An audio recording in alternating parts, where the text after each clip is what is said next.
Welcome to the Savage World of Artists, where you'll meet some of the most savage artists from all walks of life, sharing who they are while we give them some random drawing prompts. My name is Mel X. Hello, I am Andre. Welcome back. This is episode 9. Today we have another amazing artist with us. We have Anthony, also known as the Charlatan Secret on Instagram. Be sure to give him a follow. Also give a thumbs up to this video. And if you haven't done so yet, subscribe.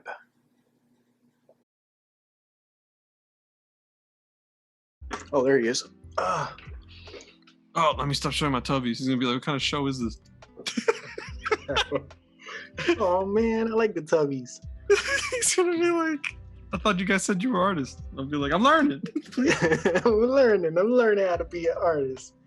Hi. Hello? Hey, Anthony. Hello. Hey, how are you guys? Can you guys hear me okay? Yeah, perfectly. At least I can. Andre, can you hear him?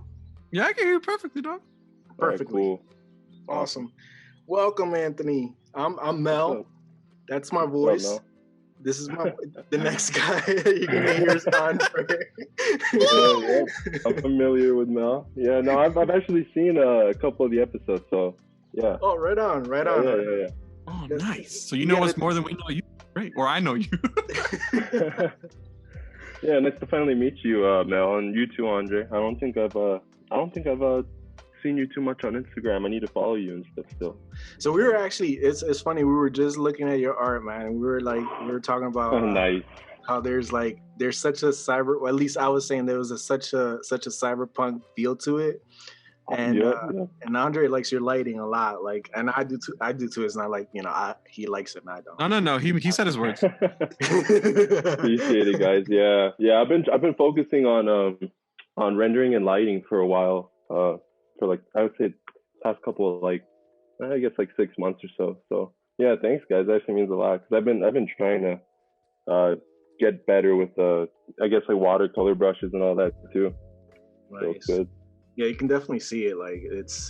There's a thing about lighting that is just it brings a whole piece to life. It can set up, even if quote unquote it's not as good technically as far as technical skills. The lighting itself could just create a whole fucking mood and just make it.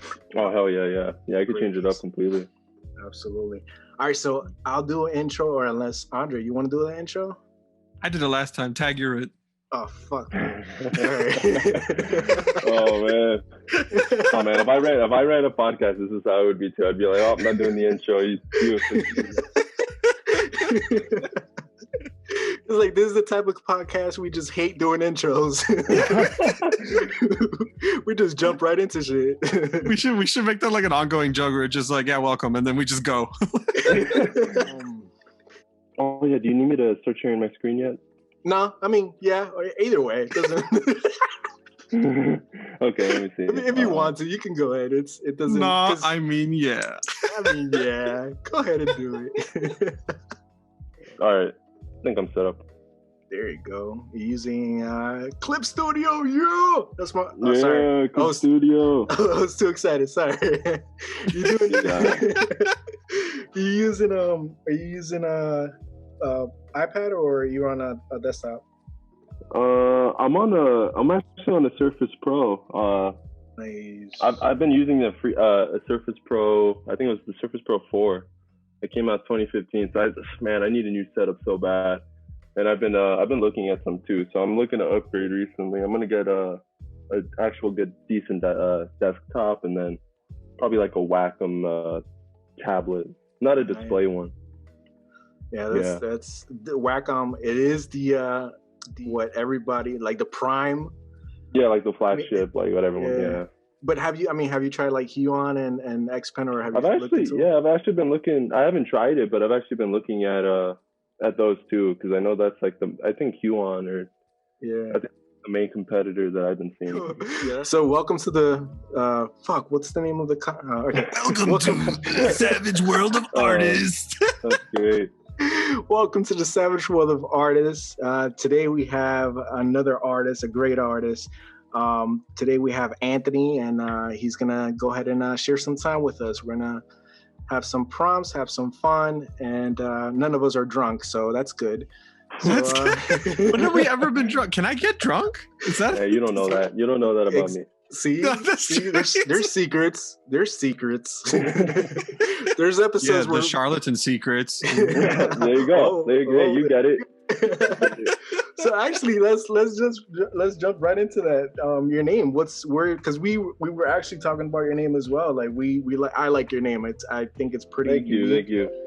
So what's behind it? Like where is it a come? The name honestly comes from. So I'm honestly kind of a political guy, and I realized that following politics for the past 4 years was you start to realize there's a lot of shady, crazy characters, and just the word the charlatan, or charlatan, like a person who is almost like someone who's behind the scenes, or kind of like I kind of like a bad actor. I don't know. Mm-hmm. It seemed like a kind of like a fun artistic play, kind of like an archetype in a way that you see the Joker and the Thief, in a way. Yeah, so it's almost like a second personality kind of. Yeah, or something like that. Yeah. Somebody pulling the strings. I kind of like the name of it. Yeah. Right on. Yeah, it's very unique, and it's captivating. The Charlatan secret. So it's something that does attract like once you see your page and your art, it's like, oh shit, all right, there are some secrets here. Man, I feel better about it. Good. It felt very like Clockwork Orange for me.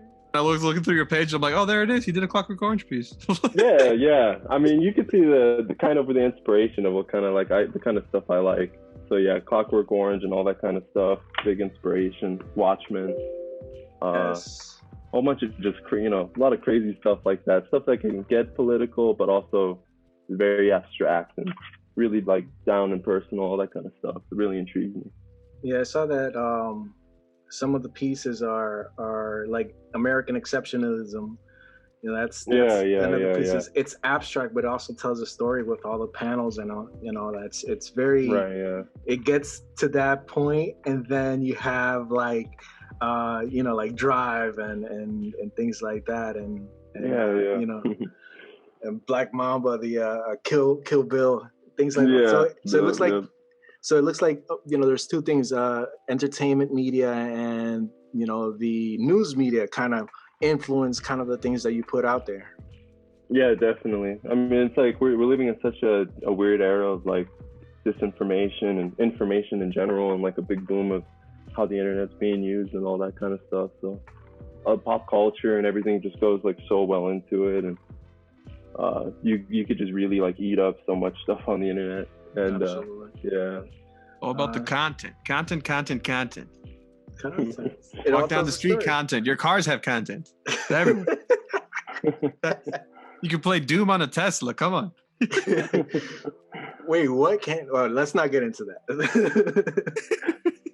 So also the icon that you sent me, very gorillas too. So I like that. Very cool. Oh, I love gorillas. Yeah. It matches what we do too. Our icons are very gorilla inspired. So yeah, Mel. I actually saw yours. Yeah, yours looks like you did a gorillas piece of yourself too, which looks pretty cool. Yep, Andre has one as well. Yeah. So it's kind of like nice. We're not zombies, but we're in that world because once we start talking about politics and zombies, they go hand in hand. You know what I mean? Oh yeah, easy.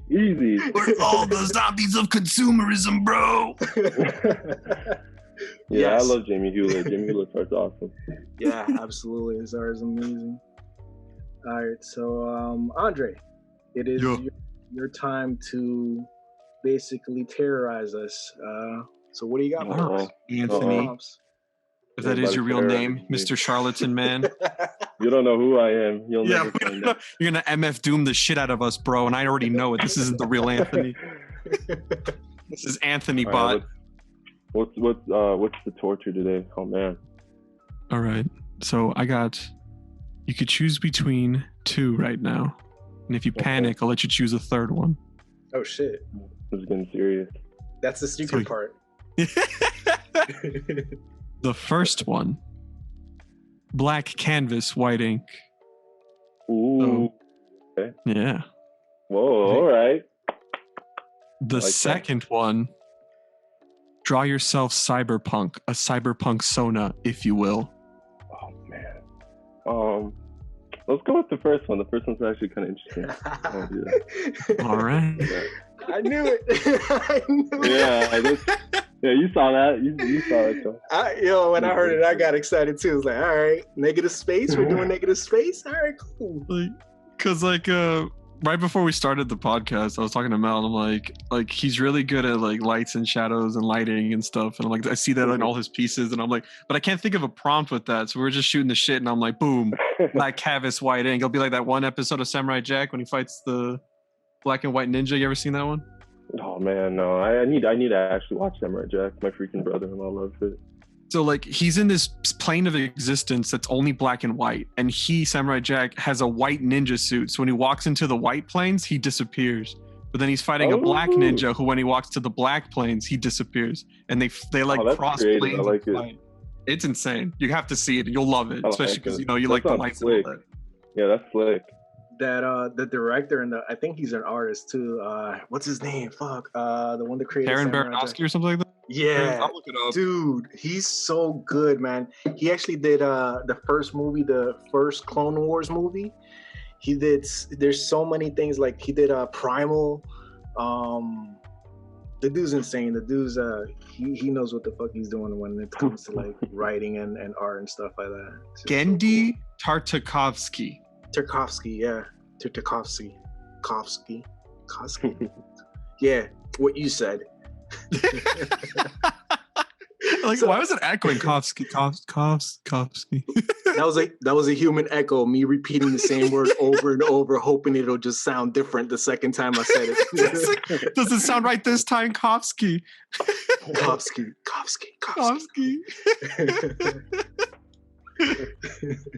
So, do you have a subject, or are you gonna just freestyle it? And honestly, I don't have anything that comes to mind right now. Unless you guys come up with something, I could try to think of something. All right, Andre. I think this is time for the third choice. I don't know what your third choice is, but I think this is a perfect time for your third choice. Okay. So third choice would have been so you grab 3 of your favorite emojis and you draw something based off of them. It doesn't have to be direct, but like, let's say you go ghost emoji, then like the devil emoji, and then like the throwing up emoji. So now you could draw like a ghost devil throwing up, something like that. Oh, okay. Or we can. I like the sound of that too. I was kind of down with the black negative space. Maybe we could mix it. Yeah, mix it. Exactly. So I mean, Andre, I think it'll be fair, just for the sake of the challenge, that you pick the emojis. You know. Just send them. You want me to pick? Oh, yeah. Maybe I should have said that. Now it's like you have too much power. You're giving them a lot of power. All right, so we got smiley face, blowing up head. We got Tengu, and we got poop. Oh my gosh! I gotta see these. Hold on, I gotta see these. I'm sending them now. Okay. That sounded crazy. That was a crazy combo. I have too much power. There must be chaos. Oh man, okay. Okay. Wait. Talk about curveballs. Yeah, this is a curveball. I'm down with it though. Let me think of this. I kind of have something in mind. All right. Take your time. Take your time thinking. I knew I gave you too much power, Andre. Way too much power. I regretted it as soon as I said it. Just wait for yours, Mel. Oh, I am so excited. Wow, wowzers. I can't believe it. I cannot believe this is going to happen. And, I'm going to get wacky with this, I think, guys. Yes. Hell yeah. Yeah. So you've been posting some amazing art for a while on Instagram, but as far as the style, you said that you kind of been going after that lighting style for a while, but the style that you currently have, how long did it take you to develop that? I'd probably say probably a solid 3 years, because I started doing more comic book caricature type of art, and I started trying to transition to more photorealism. but at the same time, I didn't want to just do photorealism because I wanted to have some sort of a style, or some sort of like a character to it, I guess. But yeah, I'd probably say it probably like when I first got my tablet around 2015 to probably like 2018, I started getting like kind of the hang of what my style is gonna be, and now every once in a while I kind of like mix it up just a little bit. But it's basically just been what you see on Instagram for like the past 3 years, I'd say. So let me go to your first. So yeah, I see like 2017 around that time is kind of where like the salad days is kind of like the first hint of what the style is that you kind of lean into nowadays. It's very, very close to it. So it's actually not too far off from what I do. Yeah, you've been evolving since then. That's beautiful. Thanks, man. So did you start with photorealism and then you were like, no, this is like, I want to expand? Well, first, I'm self-taught in general, and I started drawing when I was like, I'd say around 7 years old. Back in kindergarten, I started, my first drawing was, it should have been Spider-Man. I always remember it being Spider-Man, but back in kindergarten, I just started drawing Spider-Man, and I started kind of liking that whole comic book kind of aesthetic and that kind of heroicism, the action, kind of like action poses, and all that kind of dynamic kind of feel to the art that it had. But when I did finally start taking some drawing classes after being self-taught most of my life, like when I got into high school and I took, like drawing one or something like that, I started going more into photorealism and kind of charcoal painting. I have actually a Jimi Hendrix charcoal painting, not painting, a charcoal drawing that's like kind of down on my feed. And it's a hybrid, kind of a digital piece, but it's mainly a physical piece that I did with chalk. Nice. And that's kind of when I was doing photorealism. So that's I was actually just looking at that when I was looking at the first one, salad days. Yeah, it has this texture. Is it like that texture, that chalk texture to it? Is the what is it called? Oh my god, the guitar strap? No, man. Why do I always forget? Blade Runner, the Blade Runner 2049 one below. It kind of has Is that also chalk? Is that the same? That's actually so that was one that I did in my drawing one class.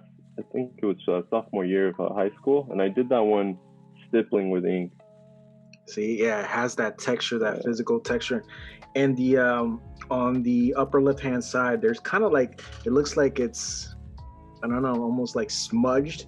Did you modify it all digitally, or is that all just purely? Oh no, that's actually that is actually the part that took me the longest on that Blade Runner piece. Is that kind of drifting effect on the on the the actual screen kind of effect that Joy has in the movie. Yeah. But yeah. I have that somewhere physically too, and I really like the black and white just version of it because I did color it digitally, but that's about all I did to it besides like a little vignette in the background. Yeah, it's beautiful, really is. And stippling is such a difficult thing, like hours and hours and hours. Well, it's more like thousands and thousands of dots, but sometimes you translate that into hours and hours and hours of just like work on it. Oh yeah, seriously. Amazing. Yeah, but it has that same texture of that physicality. There's something about traditional art and digital art. You can kind of feel what they are just based on, I don't know how they translate on a screen. Oh yeah, for sure. Yeah. I like your abstract piece. What is it? Cherry colored fun. I love your names. Your names are so sick. Thank you. A lot of them are named after songs that I like. So Cherry Colored Funk was actually one from a Cocteau Twins song that I like. But yeah, I love the names that I choose because I love the songs that they come from. Jimi Hendrix is like manic depression, and he's just like screaming. He's like, ah. yeah. Like my life. So sad, but also energy. No. Yes, exactly, energy. The more ethereal, the better. Hell yeah. Right now, I'm gonna try to attempt something weird, but I kind of like the idea of it, so I'm gonna see where it goes. Let's see. Hopefully, this stays out. Yeah, make it weird. Right on. Andre enjoys weird. Robs. You make it You normal. faded That'd there. be weird. Are you rocking back and forth? You completely faded, like completely went off your audio. Oh, my bad. I am rocking. I have to make sure I don't move. Andre's super excited right now. He's rocking. That's great. That's my secret, Mel. I'm always excited. Oh, okay. All right, Hulk. Is that normally I have my headset on so I can like wiggle around my room and like do whatever I need to do. It's like a dude in a business suit. Yeah, I'm gonna. Yeah. Oh gosh, you'll see what it is right pretty soon. It's Steve from Blue's Clues on his final day at the Blues House. Got it. You got it. Dang, I'm not so mysterious after all. I'm not so mysterious. Yo, your shapes are like your anatomy. I said it right. Yeah. Yes. Anatomy is amazing. Like just the shape and everything, the head, Thanks. the pose, like the slouchiness. Like, dude, nobody sits up straight anymore. We all slouch. So yeah, this is the 21st century. There's no such thing as straight spines. Get out of here. Yeah, what the fuck? Straight spines. Who the hell sits with a straight spine on their computer or doing whatever, bro? Who does that? What a weirdo. No We all straight got spine. spines. Yeah, like, 2021, no straight spines. And that's gonna be the first like the cybernetic that's gonna be invented. Everybody's gonna get new spines and shit. Man, I'll be first in line. Fuck it. hell yeah. I do Did you guys ever most see of my that? artwork on my bed, and it hurts my back so much. I need a new spine. Laying down or like just sitting on the bed? Honestly, laying down or sitting down, but yeah, I switch it up. But I don't really have that great of a setup. I've been waiting to invest in it, but luckily I will soon. So. I feel Bro, you. And make sure that you invest in it before 25. After 25, it's all downhill. You need your spine. But dude, that's the beauty of like how art has evolved with like tablets and stuff like that. The fact that you can be at the beach, you can be somewhere random as hell and just, I mean, old school, yeah, you could do it with, traditional and having an easel and all that. But now it's so easy. You put your tablet in your book bag, you go to the beach or somewhere, you can just create an art, man. You can do it literally anywhere. Yeah, it was super easy for college too. Just take it and pull it out whenever you need to do homework or even draw. You just want to do a little doodle. It's pretty easy, pretty convenient. Yeah. Oh my God, he's on a toilet. Oh, you got it. Oh, Andre. It's your throne. That's my throne. Yeah, I should have gave him a king crown. Oh man, I gotta put Andre's throne right here. I'm gonna write down Andre. My throne. Look, man, all good ideas come from the toilet, bro. All of them. Hey, I'm not gonna disagree. Hey, I won't disagree. It's either the toilet or the shower. Oh, the honestly. shower. Yep, the shower. All Yeah, great yeah. ideas come from the bathroom. All of them. Yeah, the bathroom. That Yo, room. Ooh. You'd be so like solving world situations in the freaking shower, like just solving the world issues and stuff like that. Once you get out, it's like, wait, what the fuck was I thinking about? You forget, man. You come out of a haze. Yeah, you're like, oh yeah, a snack. I'm gonna go get a snack. Like, no, I was hungry. you just solved the whole damn equation. What are you talking about? I feel like the bathroom is where 5 a.m. thoughts go to, like, form into actual thoughts. You ever had like weird thoughts at 5 a.m. and you're like, it's genius, it's brilliant. Then you go to bed and you wake up and you're like, waffles can fly. And you're like, what the fuck?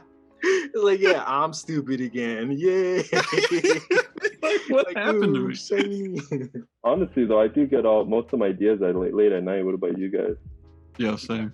Yeah. Like I think me and Andre are both night owls. I don't go to sleep till like maybe 8 a.m., 9 a.m. Oh, wow. So I usually stay up at night, and that's been like, man, forever. Like since I was a kid, and that was a hell of a long time ago. Because like 3, 4 in the morning, there's just like this like moment of peace. Like the world is quiet, the house is quiet. Like you could do whatever you want, and no one can say anything because they're all asleep. You could like paint a wall and just stare at it. for 3 hours if no one's gonna say a word. Oh, yeah.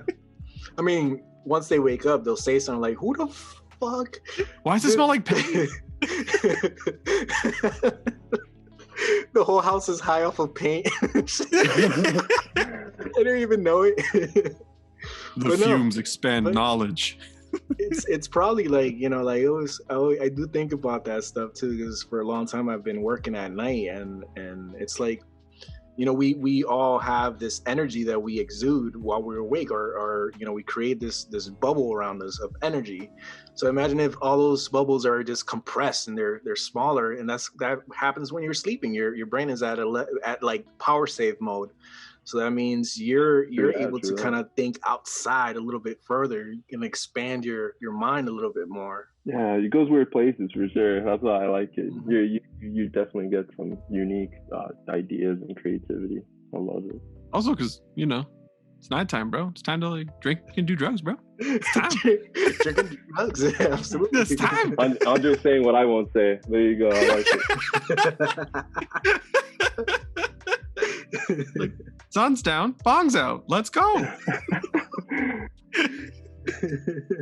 So Anthony, let me ask you, where do you, you know, what do you classify your art as, like, style wise? Have you, let's say, narrowed it down as in, you know, this is what I do? Like if somebody says, hey, so you know, like I need something that's this type of style, you would say, no, I do this. So what type of style would you say you classify yourself as?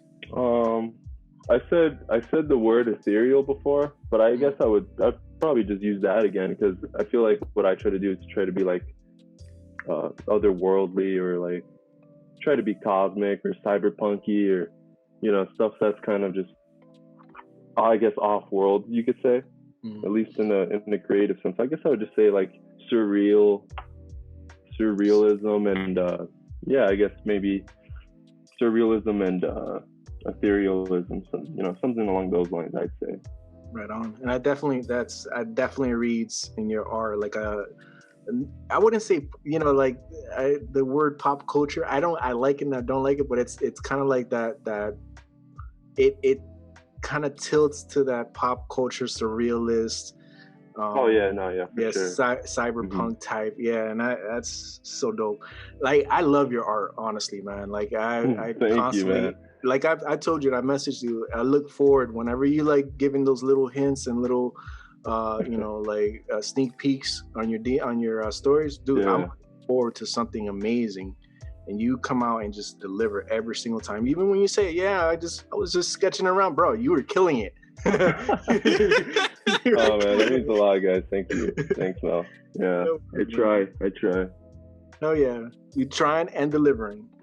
So like with back to your names of your pieces, like you said that they're based off music. Do you just like have a bulletin board full of like names and you just like throw a dart and you're just like, this is the name of the piece now? You know, a lot of the times, honestly, it's like it's the current song that I'm listening to, or it's not just because it's the current song. It's a song that I'll be listening to while I'm drawing that kind of fits that feeling and fits that atmosphere.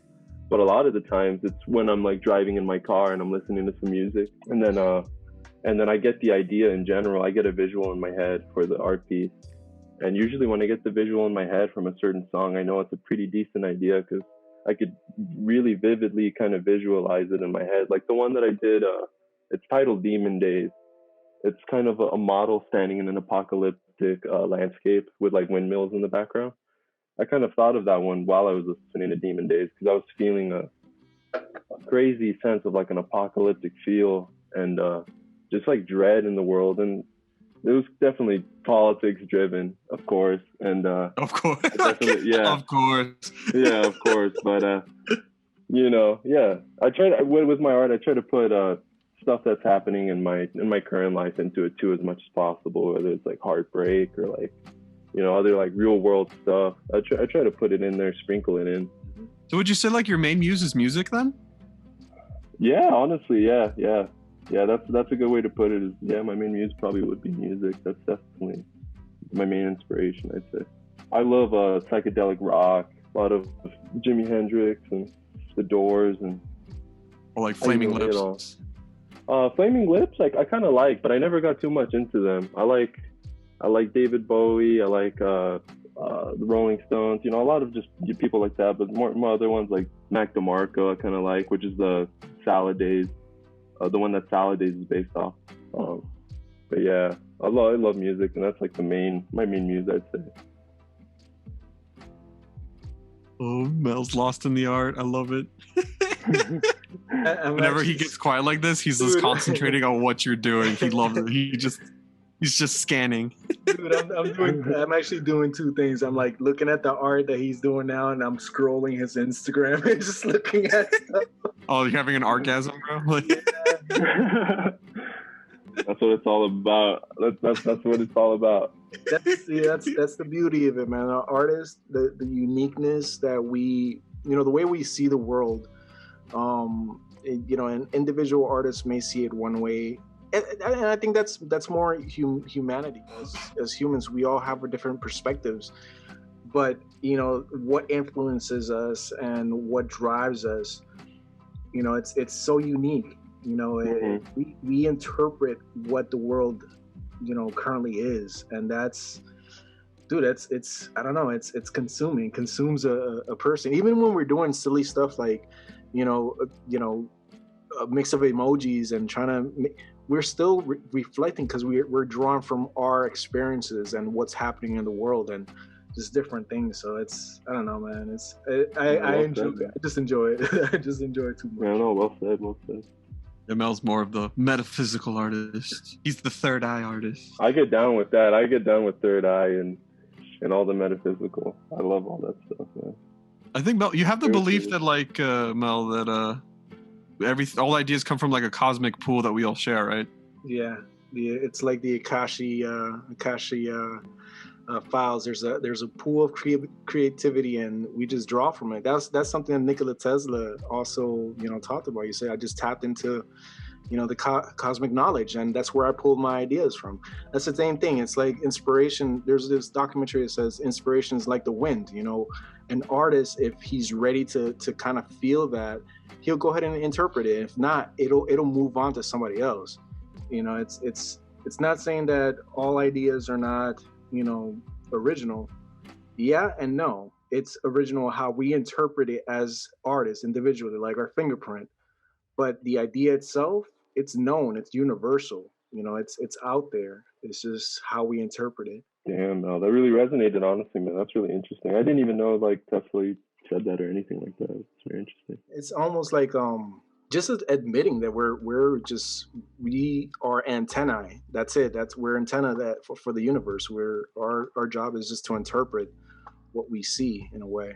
And I like to hear when Mel tells that story because it pictures like it paints Tesla as like a stoner hippie. It's like, what if I make electricity, bro?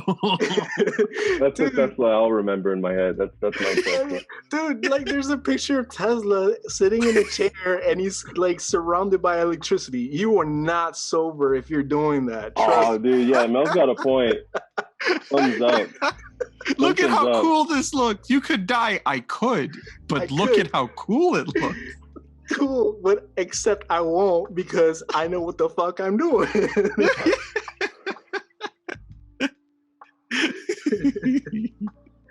Yeah, man. It's like, yeah, it's all love, man. It really is. Yeah, man. At the end of the day, art's all about connecting, love, and all that, man. I love the whole spiritual side of everything in life too. Recently, I've been like connecting with spirituality way more than I used to, and it definitely does help out with art. I'd say. Mm-hmm. Yeah, it's free flowing. It's free flowing, and you kind of have like your horizons more broadened, I feel. Exactly, and it's you know, it's all about just connecting, like you said, like connecting. You're not just connecting with yourself, but also connecting with other people, and hoping that you connect with other people. Not that, you know, it's like how, you know, what we've said about abstract art. Abstract art is not for everybody. It's not something that, you know, you can't say it's not art or it is art. It is what it is.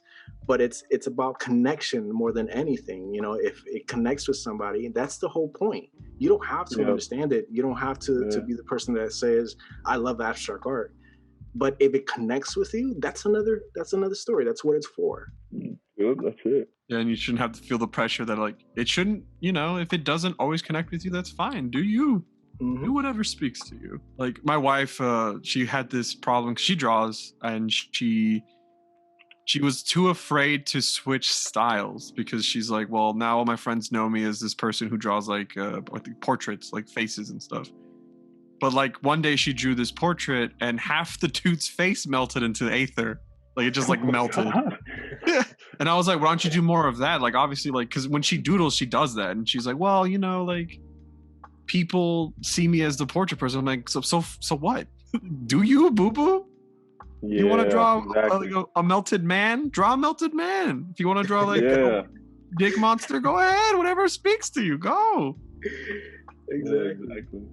You can't limit yourself, and that's in everything in life. Just like you can't, once you start limiting yourself, that's when you stop evolving. You can't do that. Dude, what is that an explosion? Is it? Yeah. Yes. Oh yeah, it is. Oh, I forgot the emoji. Holy shit. I'm having a lot of fun with this one. I kind of like where this went. Dude. Yo, he's having a Jimmy Neutron brain blast, bro. Bro, I think he's like solving the world's like mysteries right now on that toilet. Oh yeah, no, he's coming up with the fix to everything. He's gonna help us out. I wonder if like it helps because like you're taking a shit, right? So you're like pushing, so your blood rushes to your head, so you get like you get an idea, and you're just like, help. It's gotta help.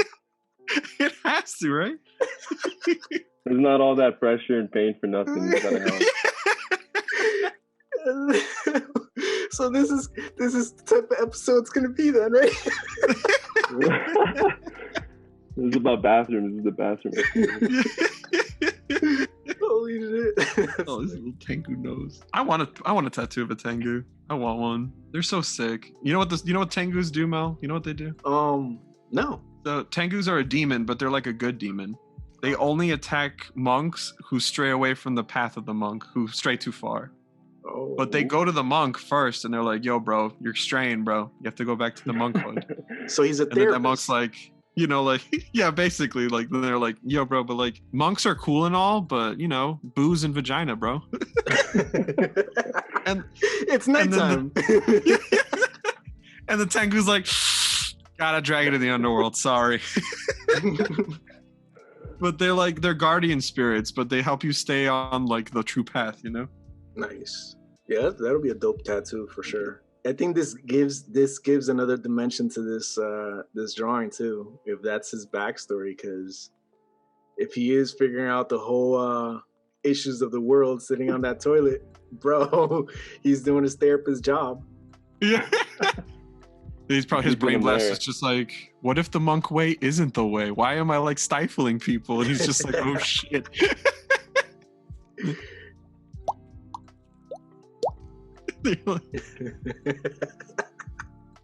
You're dropping a couple deuces.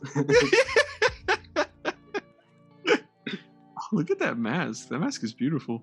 So Anthony, out of a lot of the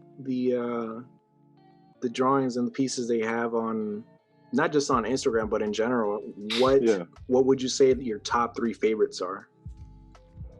The ones that I'm most proud of, let me just kind of go just to look at them. I'd say the most, definitely the one that's I titled Demon Days, the windmill apocalyptic one with the model in the middle. It's the one I did May 19th, 2020. I'd say Demon Days, that one's my favorite. Probably in general, that one is probably my favorite. My second favorite, I'm gonna say I think I did my 3 favorites right back to back to back, because the one next to it, the monolith, Human Advancements. Oh, yeah, that I really like that one too, and I'm really proud of that one. The mechanical back took forever too.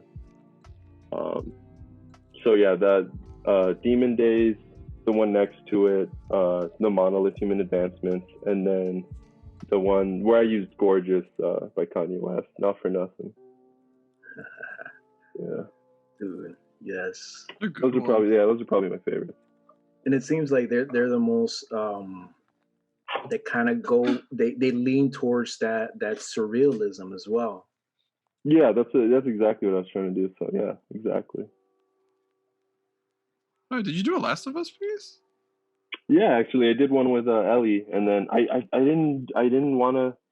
Man, it was taking so long, and I didn't want to do Joel or so I did Dina, but I wasn't able to do Dina too HD and too detailed. But yeah, it's Ellie with Dina. Oh, and they're like sand. They're like turning into sand. That's so sad. Yeah. That game was a sad game.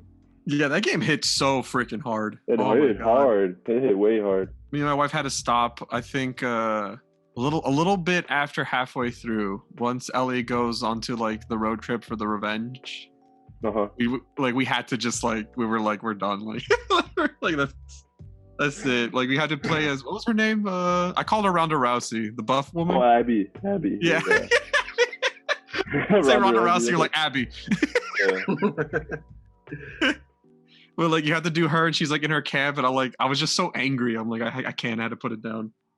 Yeah, no, I totally thought that too. It's like the game goes on, you just don't even want to play. You want to put the controller down. You're like, all right, enough's enough. Like, stop fighting. You're like, enough. Like, enough of this. Like, this is too much. You guys are being angry at each other. Yeah, it's rough, especially because the time it came out. I was like, bro, like, soft touch, please. No. I really dig Demon Days though. I like how she's like an angel rising from hell, like from the earth, I guess. Yeah. She's rising from like this mysterious puddle with some like pink liquid or something, from what I remember. So yeah. And it's like apocalyptic in the background. It's fucking sick. Yeah, thanks, bro.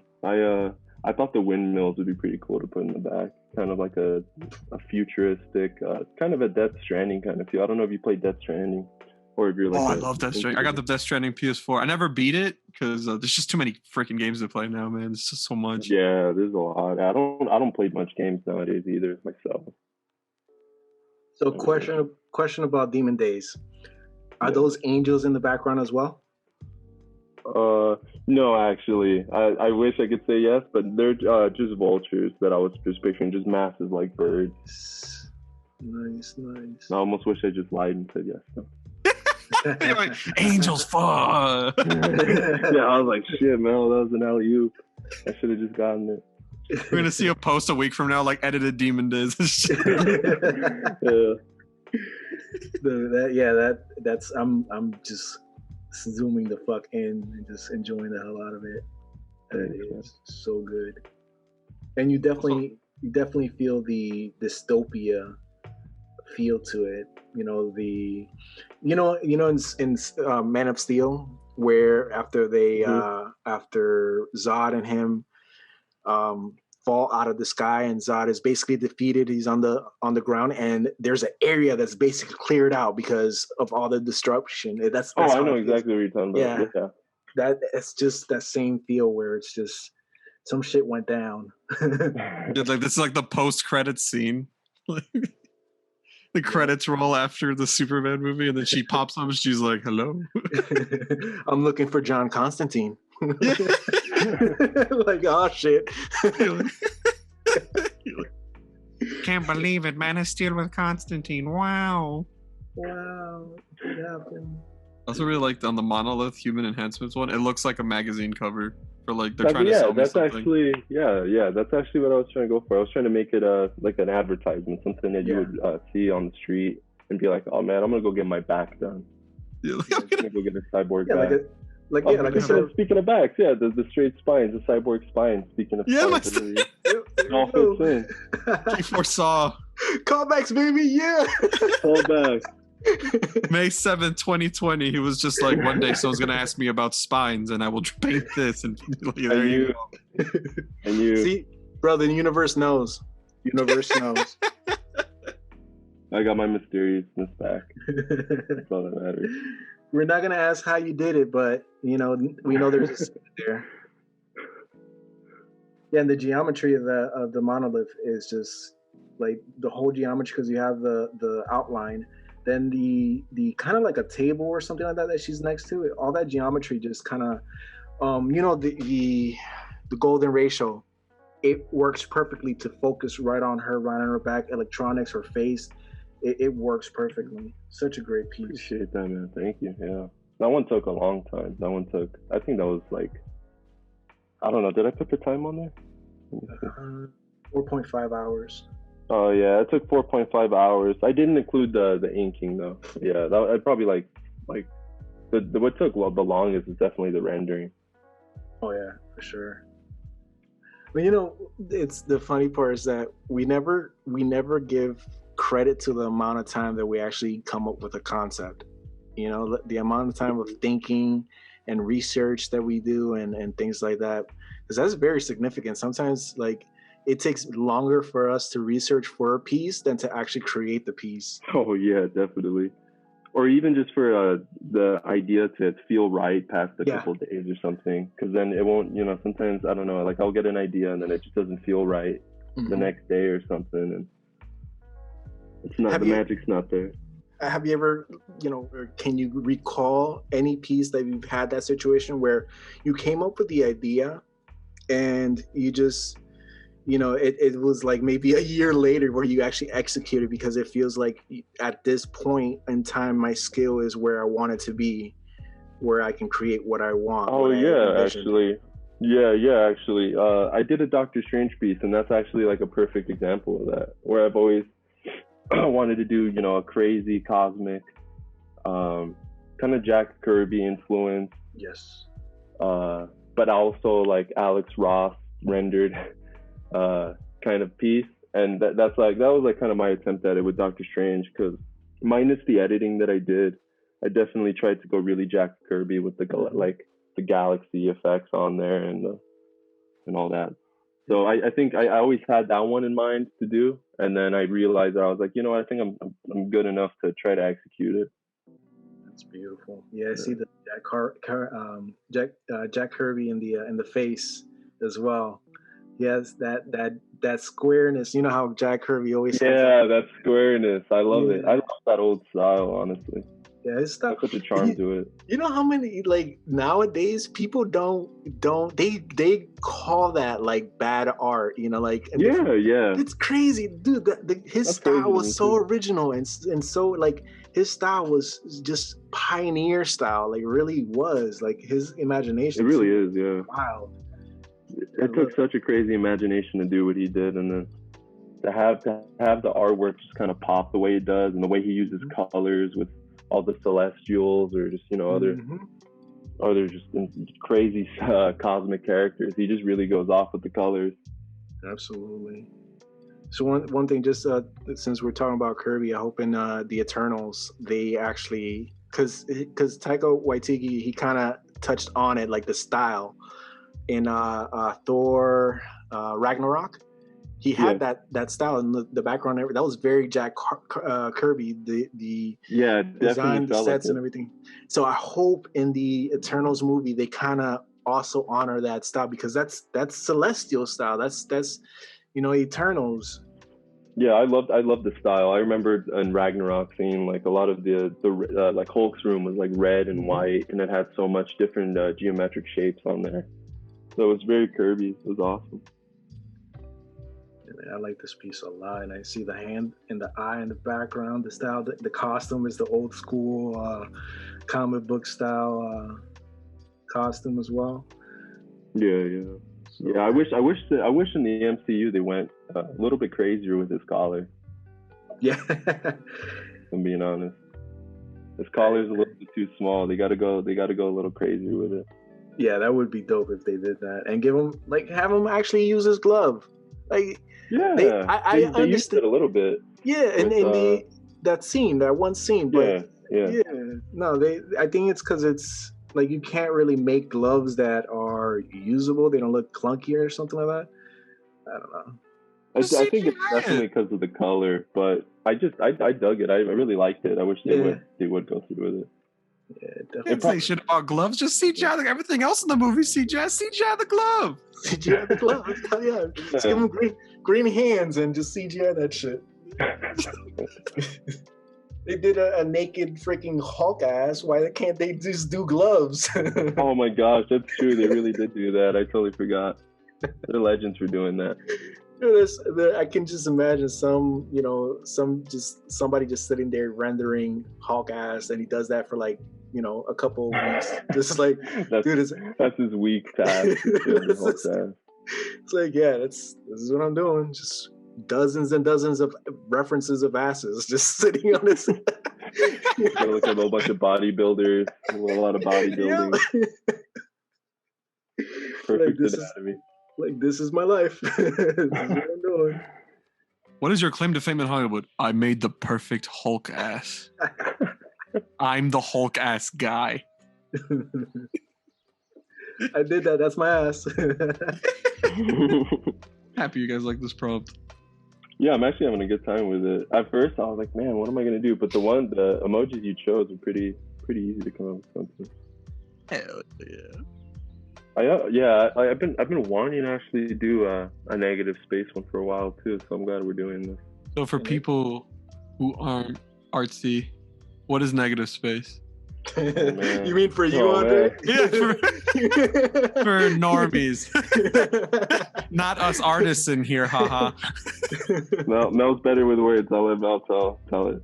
Yeah, it's just so instead of doing the shadows, you're doing highlights. Oh. And So then the highlights give the illusion of shadow? No, the highlights, what they do is you're bringing out the light. You're, instead of illustrating, normally when you're doing it, with like dark ink, what you're doing is you're bringing out shadows, the dark parts, and then the light. If you're using white page, your highlights are already there. The white page is already the highlight. So when you're doing negative space, you're basically bringing out the light, and the shadows are just staying there. So you're working with negative space. That's the negative part of it. Oh, I get it. But there's another definition to it as well. What was the second one? You know those images that are like negatives? Yeah. Yeah, that.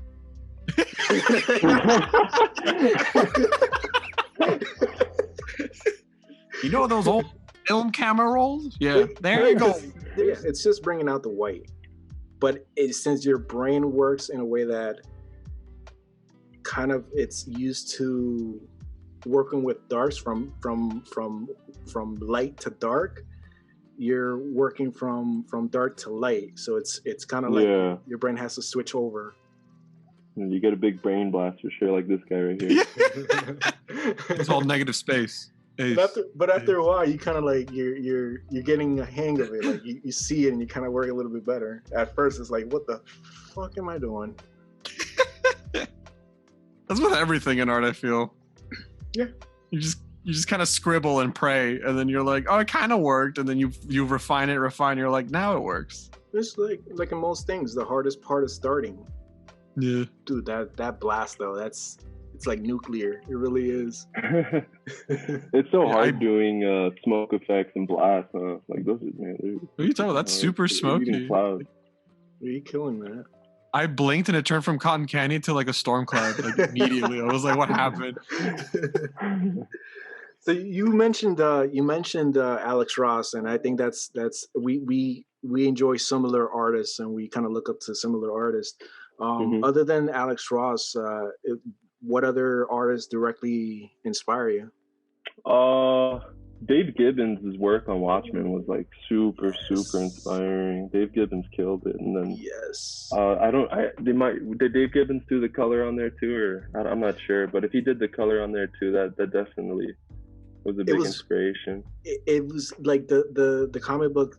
The colors are kind of like muted in a way. It's almost like very old. Like whoever did it made it look almost like old school 1960s, 1970s. Yeah, exactly.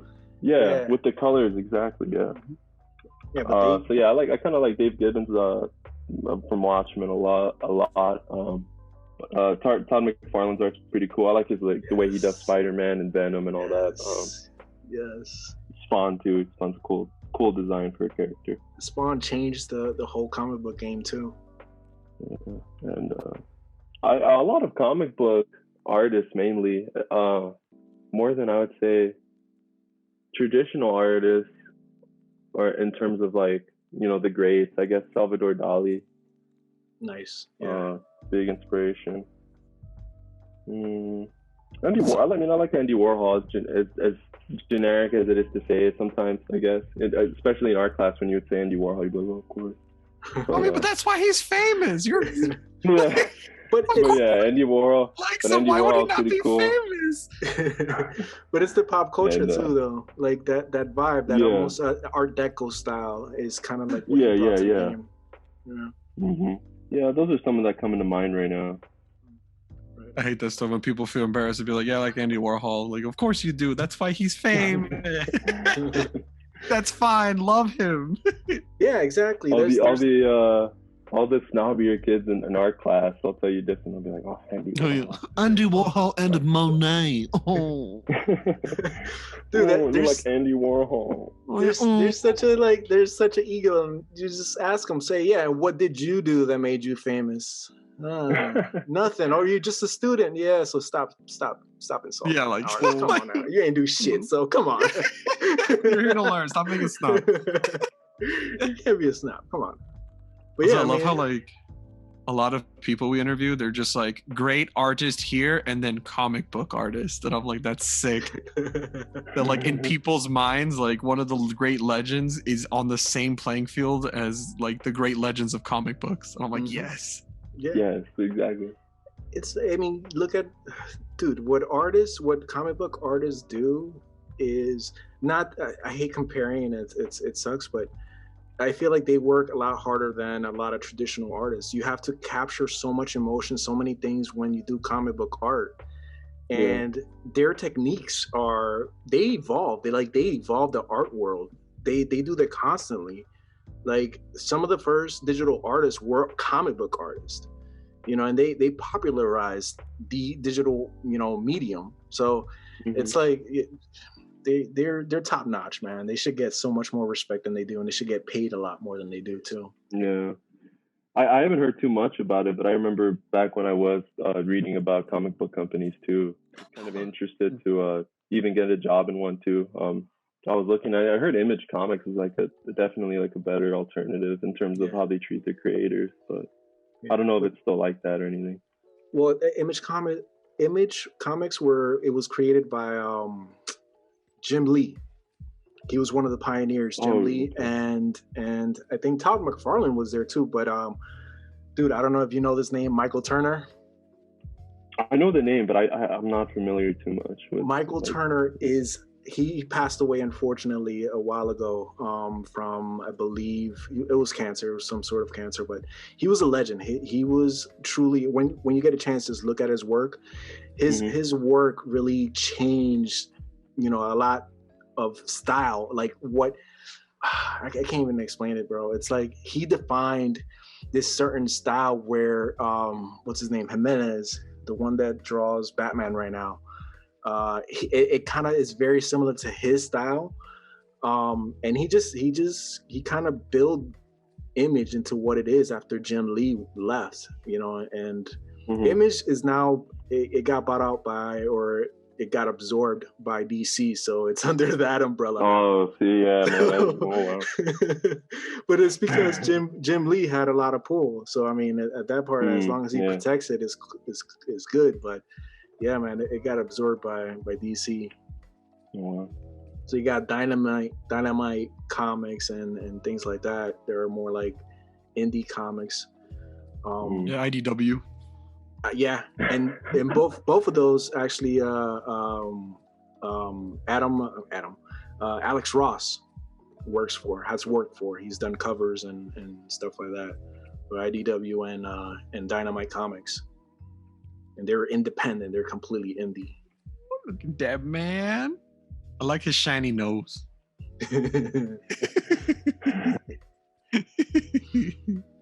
I also like how like the plume of smoke coming from his head looks like a top knot, and then it turns into the explosion. Oh yeah, it really does. Straight up, look at that. I'll put a little a hair tie right here. Yeah, that's fucking sick.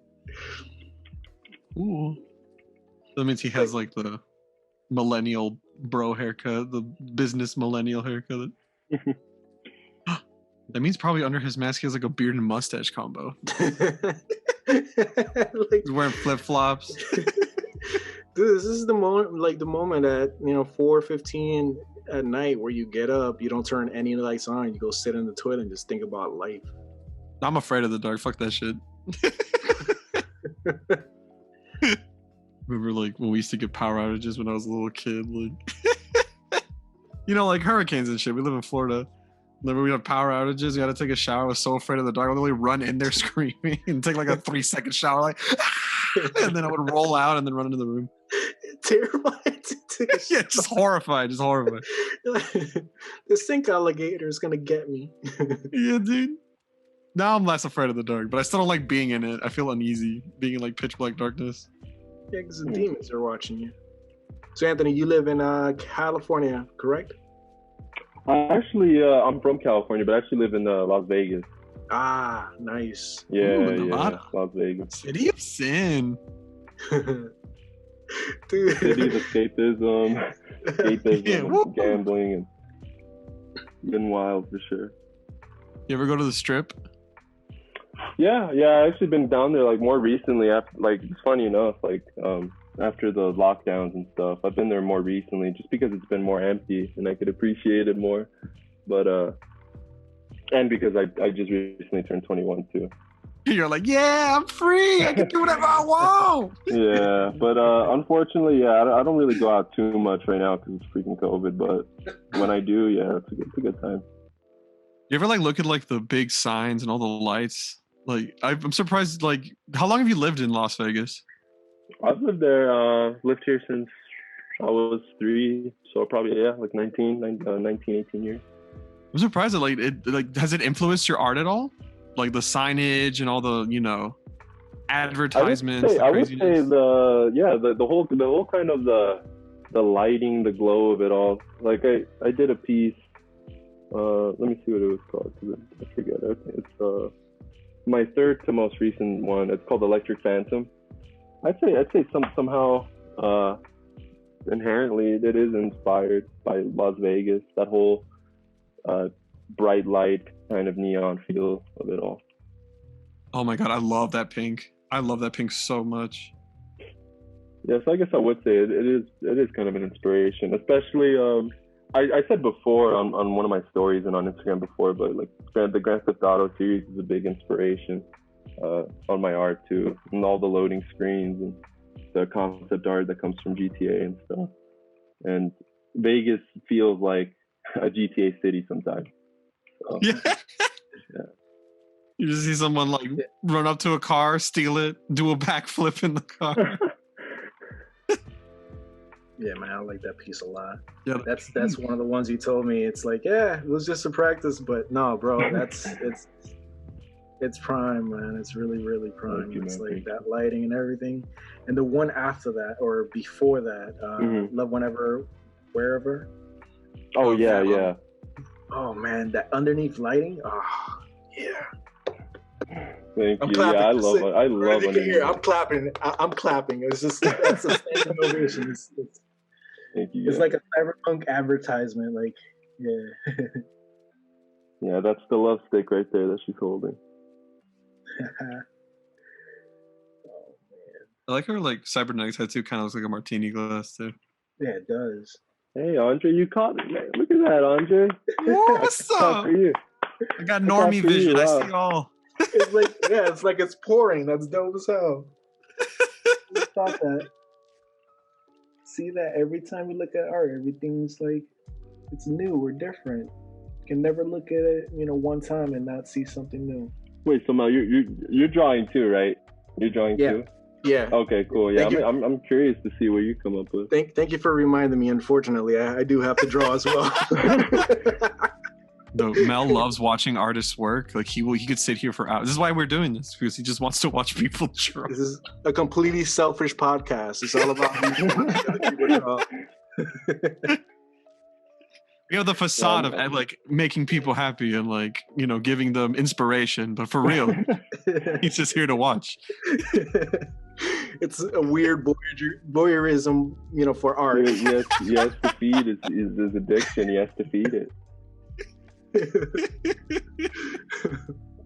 My facade has been the veil has dropped. I can no longer hide it. Yes, that's what it is. That's what it's always been. I've roped all these artists into just participating. I guess just watch them draw. But yeah, I'm kind of nervous and excited of what I have to do, because just like you said that you've been looking to do some negative space art. Not negative space. I was thinking about negative space, anyways. Yeah, I've been looking forward to doing something like that, but nothing is kind of like hit that spot where I put pen to paper or style to screen. So yeah, I'm excited and also terrified. Yo, if this piece was on a jacket, I would wear this jacket. Oh yeah. Ooh. You're like, that's an idea. That's a business idea. Do it, dude. You're 21, bro. The world's your oyster. Fuck oysters. Sorry, just triggered me there for a second. Sorry. You're like, I hate oysters. Oh, I would totally wear that. That'd be sick. It needs like a cool, like, edgy saying or something. And then you could put that shit on a shirt. I'll make like sure a Japanese character. Like, put this shit on the shirt. Just yeah, put this shit. My throne.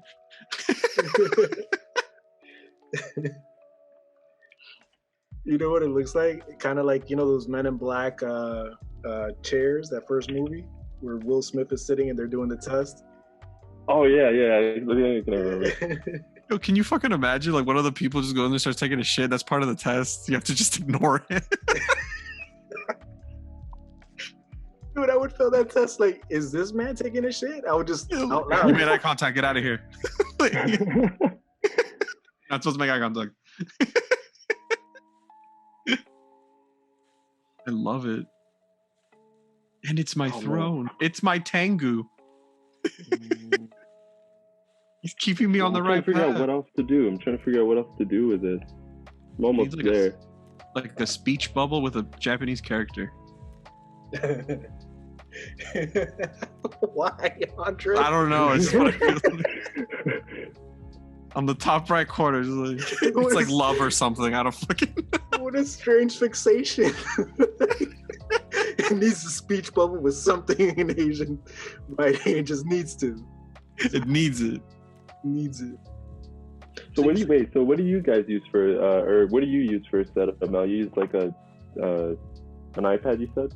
Yeah, I have iPad Pro, and the oldest, not the oldest one. It's like from 2000 and before they removed the this fingerprint thing. It's like 2017, just right on the cusp. Okay.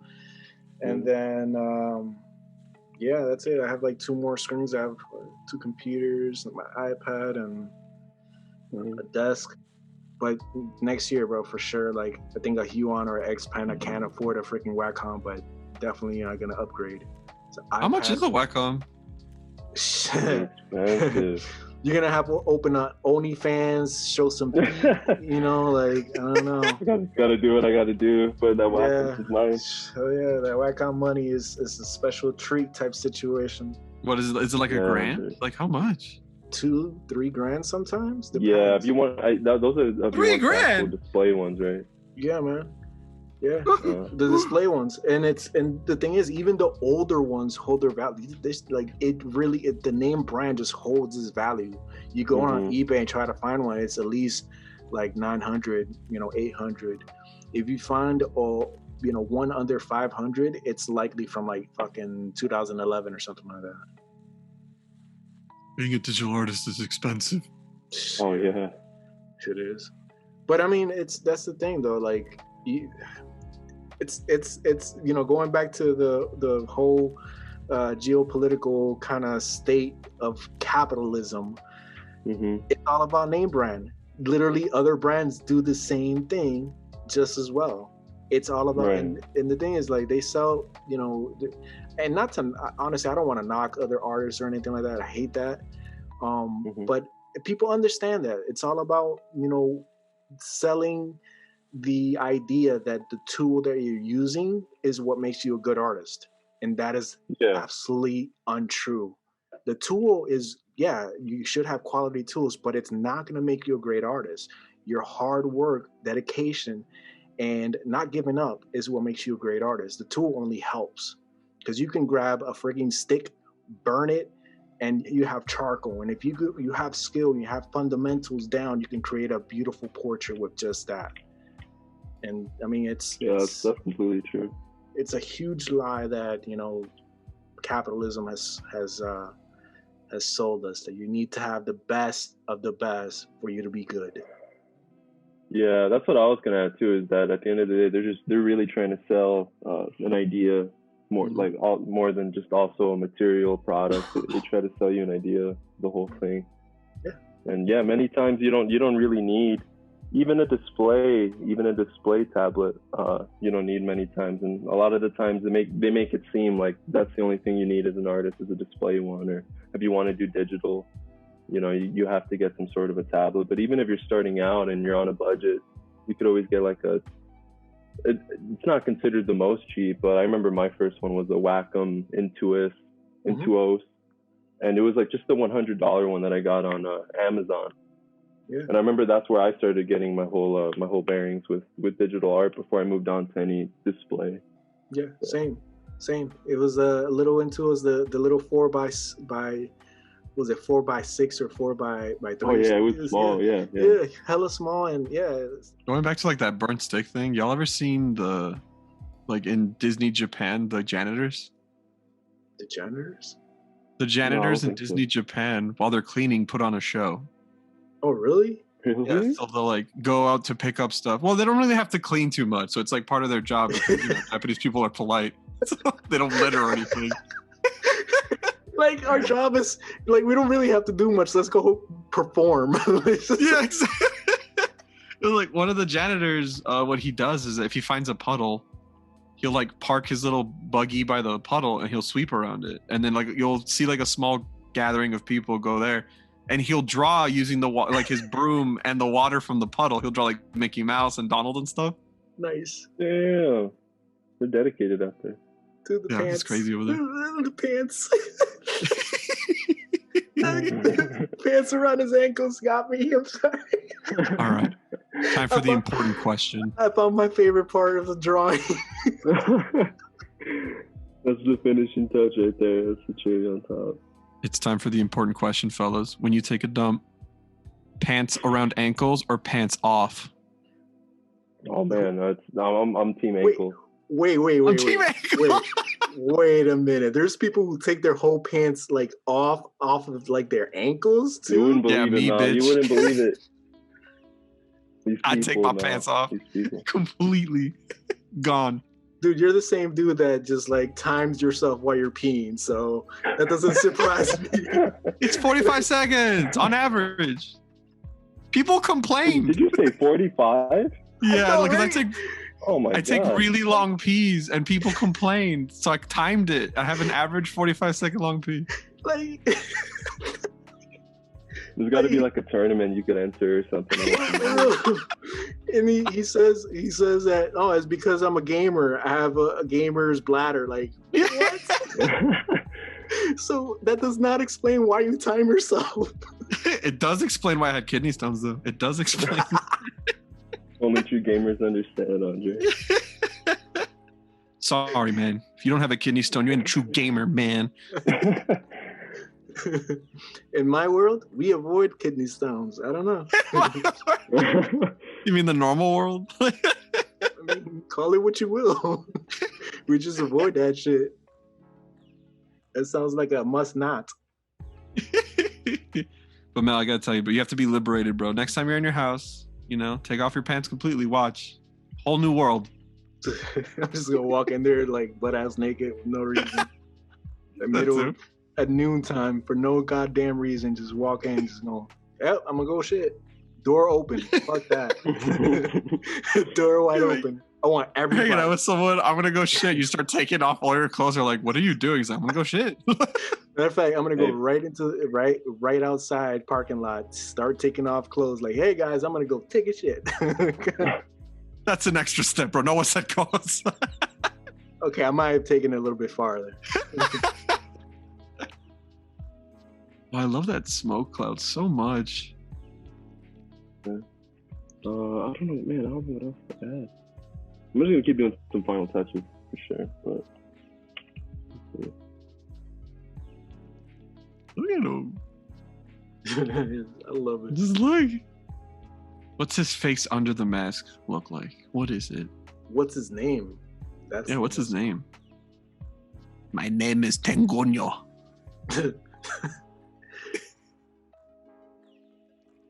Tengu Anthony. Tengu Anthony.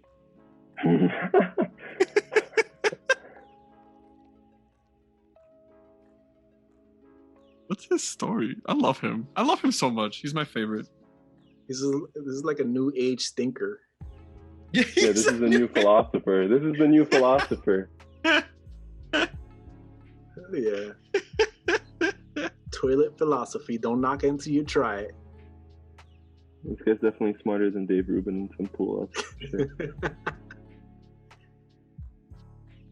I love this so much. The smoke. Oh, what the heck? Explosion. Oh, where'd you go, bud?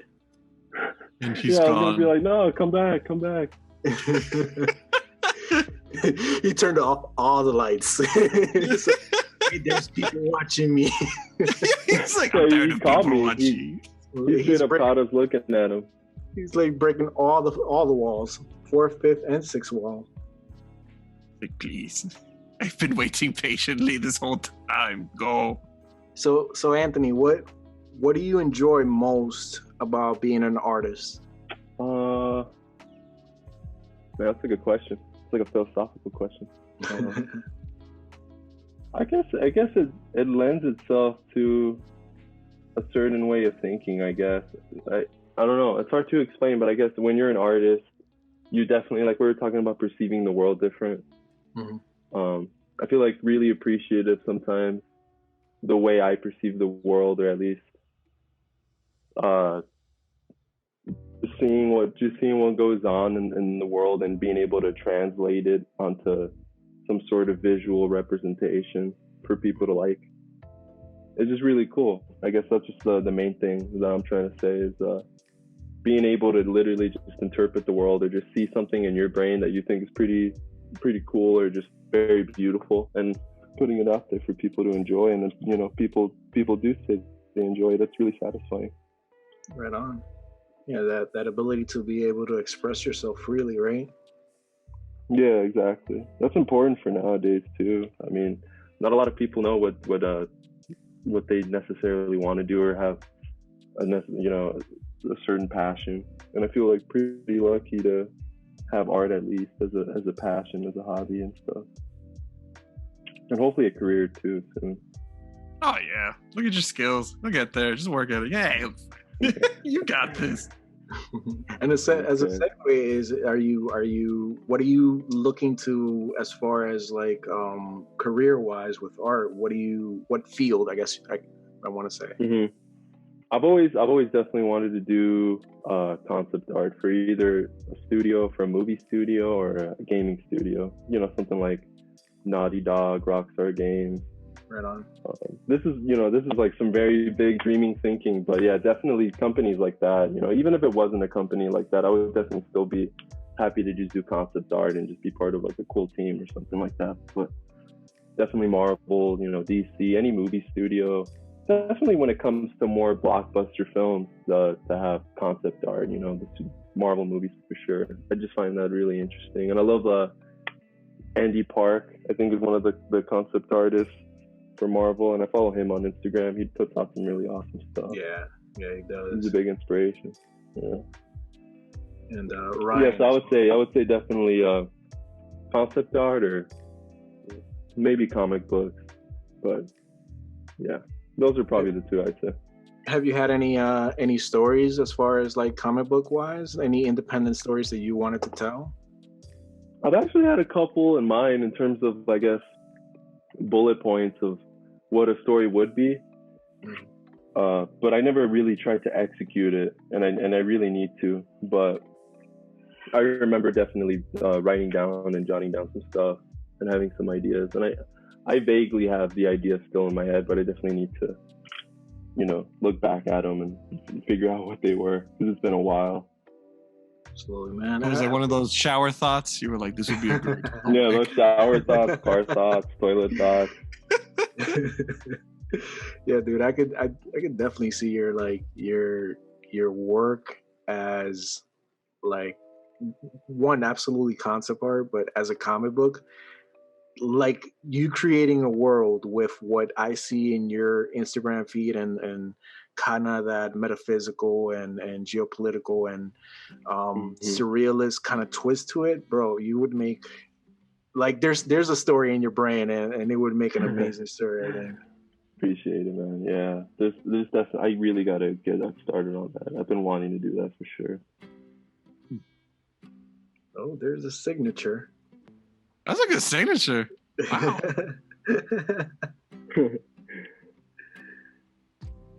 Hell yeah. He branded the Poo Tengu. Oh man, it's too long. As it usually happens.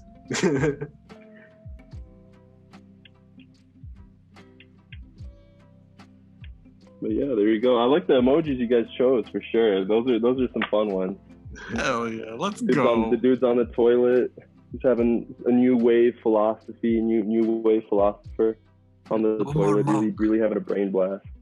No more Tengu. There is only the throne. On this throne, I am king. I am loving that.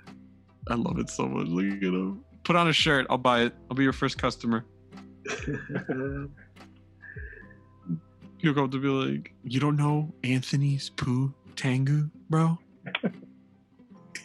You don't know? How do you not know? You don't know?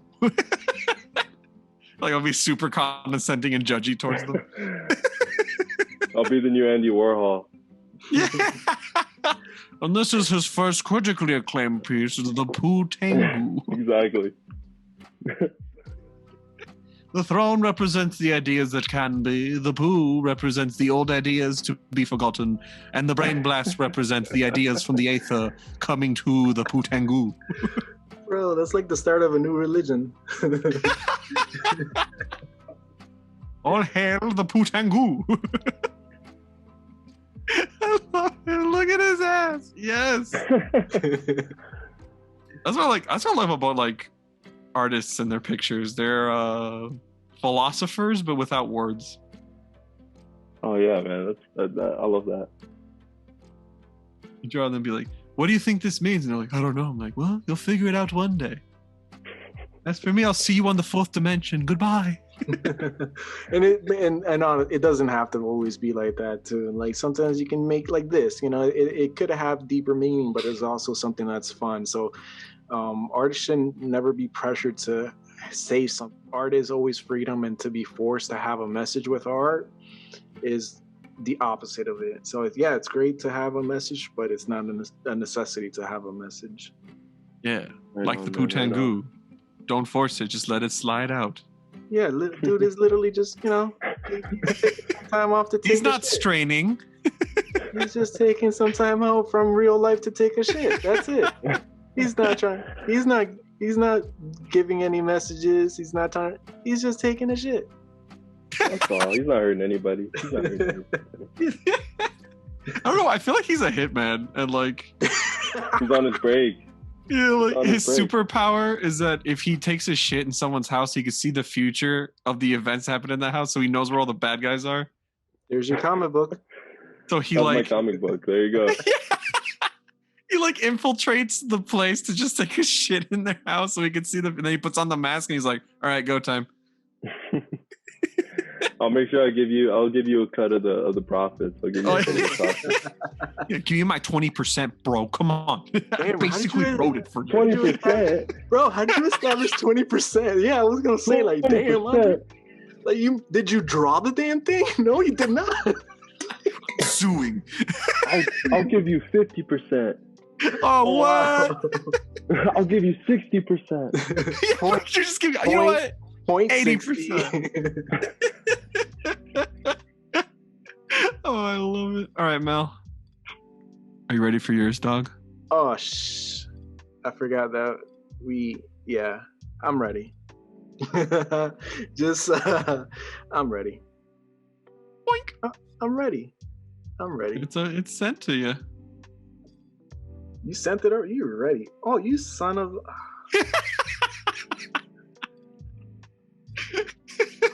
man. That's going to be interesting. Okay. I'm going to send I love it.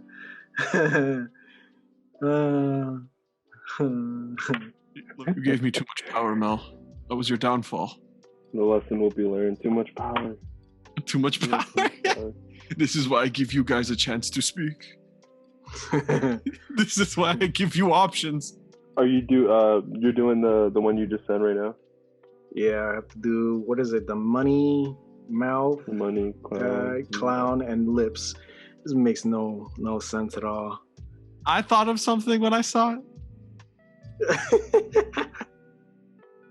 but I ain't gonna help you. I don't need your help. Good. All right. Is the whole screen black? Cool. All right.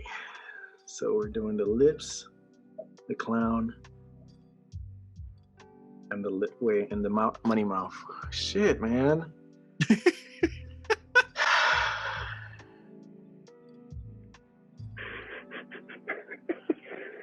You gave him too much power. Yeah. You were warned. I was gonna throw you a softball too. I was gonna be like alien dolphin and like the devil with the purple devil. And I was like, that's too much of a softball. And he already did a fursona with the dolphin. We can't do that again. Clown, money mouth. And then we kept talking about political stuff, and I was like, money because of what's currently happening with the stock market. Clown because I mean, come on. Man, that's like so all over every social media of mine. Oh, dude!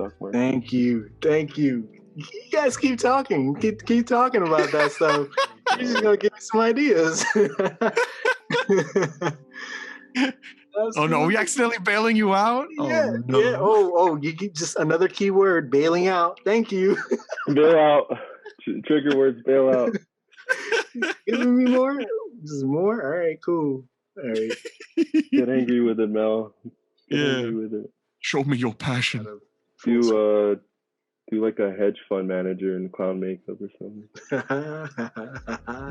That's what I was thinking, like a hedge fund manager in clown makeup and someone was kissing his feet. That would be good. All right, Anthony. Now you're left with me while Mel's doing his artist stuff. Time for my round of questions. Stuff. Throw them at me, man. Throw them at me.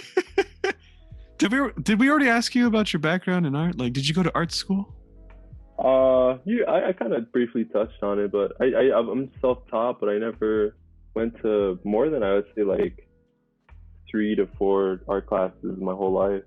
I did like drawing 1 and 2 in college. Most of the classes I've done is just college. I think I had like a graphic design class and a drawing class in high school, just like 2 of them, and they're really yeah, they were very beginner, and so it was kind of frustrating when you're like an intermediate kind of an artist, or you want to do more, you want to do more, and like the prompts that they give you is just very fundamentals, and that's fine too, to keep rehashing the fundamentals and going through shapes and stuff like that, but it's definitely not as fun. It's just, doing what we're doing here, doing some crazy prompts and stuff. That's incredible that you say that you only took like 1 graphic design class in high school, because like with your like fake posters and stuff, like that's beautiful graphic design. It's like almost Art Deco-y, future, past. Fake poster. Oh, yeah, man. Thank you. Yeah, it's like like the martini tattooed lady. Call back. Yeah. I had it in a magnet school. I went to a magnet school for about a semester, and that's when I first had the graphics class, and then when I transferred, I just took the graphics class at the new school. That's insane. Like this look like real advertisements. So are you currently going to college then? I was, until this whole COVID thing happened, and I feel like the learning on the computer and at-home learning is just I'm more of a visual, need to do it myself type of a learner, where I really need to be there and kind of like hear the whole thing or try it out to kind of learn as much as I can. So I've just been taking a break. I'm on like a year break right now, yeah. But yeah, I'm gonna go back pretty soon, hopefully. I mean, take your break, live your life. Just, you know, it is true what they say though. Like the longer you wait, the harder it is to go back. But school isn't for everyone. Like, yeah. What I'm saying is that it's the same trap for school where like, if like, we're forced to like get shelled out and then we're in debt for like $100,000. Oh yeah, no, for sure. No, that's the game, bro. It's like all about money, about trapping people. Keep talking, though. Keep talking. It'll add to your art. Keep talking. Yeah. All about that. Go on a rant about money. Yeah. Yeah. Fuel channel it. Get it, Mel. Get it, channel it. Do it. Do it. Channel the dark side. I love it. Look at this monster. He's so spooky. Yeah, I like the tongue. That's cool. That's fucking sick. So you're definitely more self-taught then. Like you did take a couple classes, but you're absolutely on the self-taught. Like, do you use YouTube or what do you use? Oh man, you believe it or not, I do use YouTube. But I haven't really looked at much tutorials, and like I've just been really doing it on my own, like trying to use different brushes, like and just kind of figure it out that way. But I do occasionally watch like some YouTube tutorials. But the bad habit that I have is that I watch the tutorials when I'm not actually drawing. Like I'm not doing it along with the tutorial. I'm just watching it like in bed. But yeah, I mean that's usually what I do. I just watch like some videos online of how to do certain things, but then I do it. I execute it later. Yeah, that's not a bad habit. As long as you get the information, and then like it's not like the information is not there for you when you're actively doing it. Yeah, that's true. It's definitely just harder though when you look at the tutorial and then you don't do it during it, and so the next day you definitely like forget some of the stuff. You're like, man. Like, what brush did he use? Ah, fuck it. I use this one. Boom. Look, lighting. Yeah, I'll get stuck drawing a tree and I'm like, fuck. Should have watched that video. Not again. That's the one thing I do like about art is not like baking, where like you even in the tutorial, like you could use a different brush or whatever. You just kind of have to get the general gist of it. Yeah, that is interesting. It's not like baking. Yeah, you don't have to do a specific follow a specific formula with tutorials or anything. It's pretty cool. So do you plan on going to art school like anytime soon, or do you just like I'm talking about after your break, of course? Or are you just gonna be like continue with this self-taught process and just go on like that? Because I mean, you're doing great for self-taught. Thanks, man. Yeah, I think I'm probably just gonna continue along the lines where I'm self-teaching myself, but also I definitely will go back just to like community college, so and hopefully get helped out with like FAFSA and all that kind of stuff, financial aid. So hopefully I don't go into debt, into the whole mess that school is nowadays. But I don't think I will go to an art school at the end of the day. I think I'm gonna try. It's definitely a pretty hard path, but I'm gonna just keep trying to get more commissions and do stuff on social media until I find some sort of career or anything like that, like an actual job, and just do it on the side. That's definitely the way to do it. I mean, hey, look, you already got your first piece. You got Putangu, put that on a jacket, bro. Come on. There you go. And then recently I got my first commission of the year too. Anyone who's watching too, who's watching and wants a commission, hit me up. Hell yeah. We'll definitely plug in your Instagram a million. Is that where they reach you, the Instagram? What's that? Like for commissions, is that where they reach you, the Instagram? Yeah. If anyone would ever want a commission, you could just DM me on Instagram and I'll talk to you on there. Yeah. Hell yeah. We'll plug it in right now. Boom. Future Mel with the editing process done again. One more time. This one big. Boom. I'm getting distracted right now by Mel's clown. This is great. This is what he did with you, dog. Like it's rough, right? Like as an artist, you're like, I need to see. Look at this dude. Look at this. Oh, he's like this guy. Look at those. Look at that. Look at the hands. He's like, yes, give. You could just feel him pressing up against the ground. Actually, He needs to stay fit for the money. He must do push-up. Yes. I still haven't decided what I'm actually doing as far as style.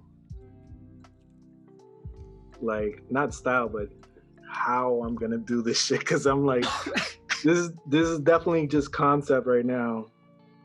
It's a good fucking concept, bro. I don't even have the shape of the face yet. It's round, but it's not really round. Like the money's like falling into his tongue, onto his tongue. hey Mel, so you're self-taught too, right? Yeah. When you were self-taught, did you kind of learn more of like, I've heard it like be described as like the printer style, where you draw like a printer, I guess, where you just kind of like start on like an eye and you head down to the nose, and you're drawing more detailed, more than just like broader shapes and like forms. Do you get what I'm trying to say? Did you learn like how to do that, like the actual form of the drawing and all that, and the shapes, or did you draw like more printer, like starting out? Because I did the printer way. Yeah, the way that when I first started, I kind of like went straight in and defined forms, and never actually had like, you know, the basic like, hey, do your T on the face and get everything. Yeah, that kind of stuff. Yeah, I never when I first started, that's how I drew. I just kind of went right into it, but slowly but surely, I started, because that's kind of like the downfall, you know, of being self-taught. You kind of just, hey, I have this skill, let me go ahead and do it. But after a while, after you learn, you kind of say, hey, let me try it this way. And so, you know, when I kind of educated myself a little bit further, like I decided to kind of follow those you know, structural methods. And, you know, now I don't do it as often because I kind of do it mentally, but it's still there. It has helped me kind of, you know, structure those things. And now I can go into a drawing, but first I'll do like a pre-sketch underneath, and sometimes I'll do it 3 or 4 times. You know, I'll do a pre-sketch, and then I'll do another one until I'm satisfied where, you know, I can just continue and do some hard lines and solid lines. So yeah, it's kind of how I kind of evolved a little bit. Nice. Yeah, I mean, I started out myself as doing the whole printer style too, and then trying to, as I got older, trying to like learn actual fundamentals and how to do shapes and all that. So it was really important. Yeah, that's one thing that was, you know, because I'm so happy for the YouTube generation. So I'd learned how to draw way before YouTube or anything like that, but it was mostly by looking at comic book art. And that's what inspired me to start drawing. Like Jim Lee, the first comic book I ever looked at that inspired art out of me was Jim Lee's X-Men #1. That comic book, and it's a well-known comic book that completely sparked my love of art. And you know, I was an artist before, but not that type of artist where it was comic book and technique and anatomy and those things. It just inspired me so much just to see how he would just transform a character. And look at his art now. It's completely different from what it was there. So it also kind of tells that an artist doesn't stay the same. He evolves as well. Yeah, this is crazy. I'm actually looking at pictures right now. Jim Lee's art really did change. But wow, this is awesome. This would have inspired me too if I saw this. Like, ooh. This is awesome stuff. I'm looking at it right now. The X-Men first issue. Yeah, where they're all there and everything. Yeah, it's like, holy shit. Like, yeah, I love X-Men. I love Jim Lee. Jim Lee's one of my favorites. Not I love Lee Bermejo. That's my boy. But Jim Lee is like, he inspired a lot. I give him credit for starting me out, I guess you can say. Put me out.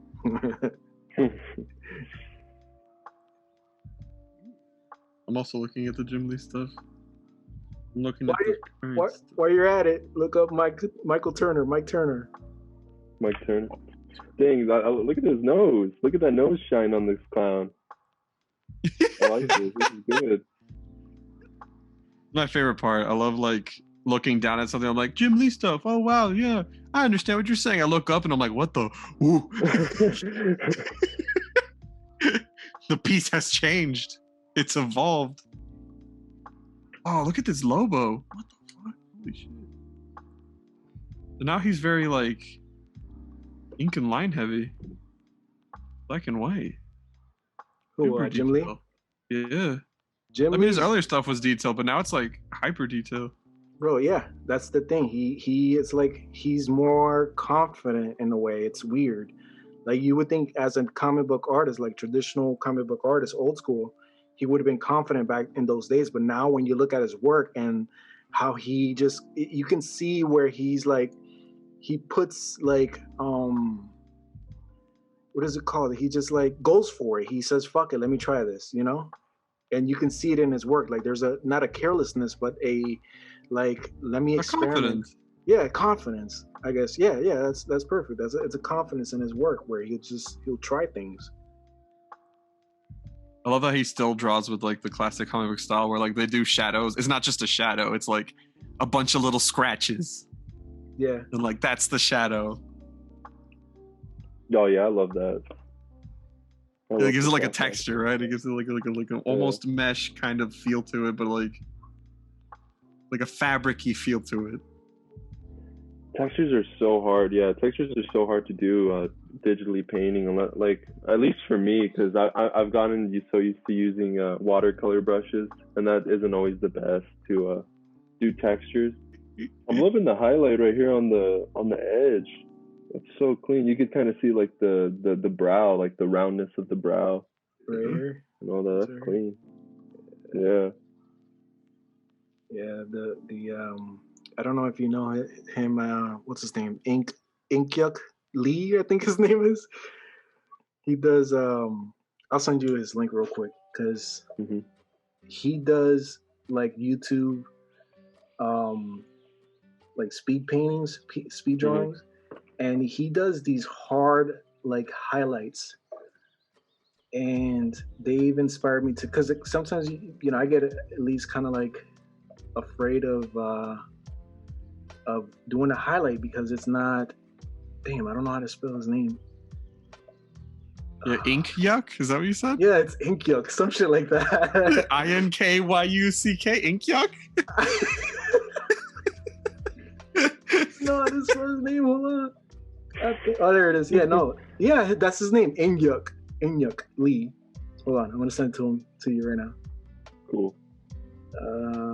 He does these highlights, sharp like highlights, and damn, there's a how to find this shit. He's Korean, right? Yeah, he's Korean.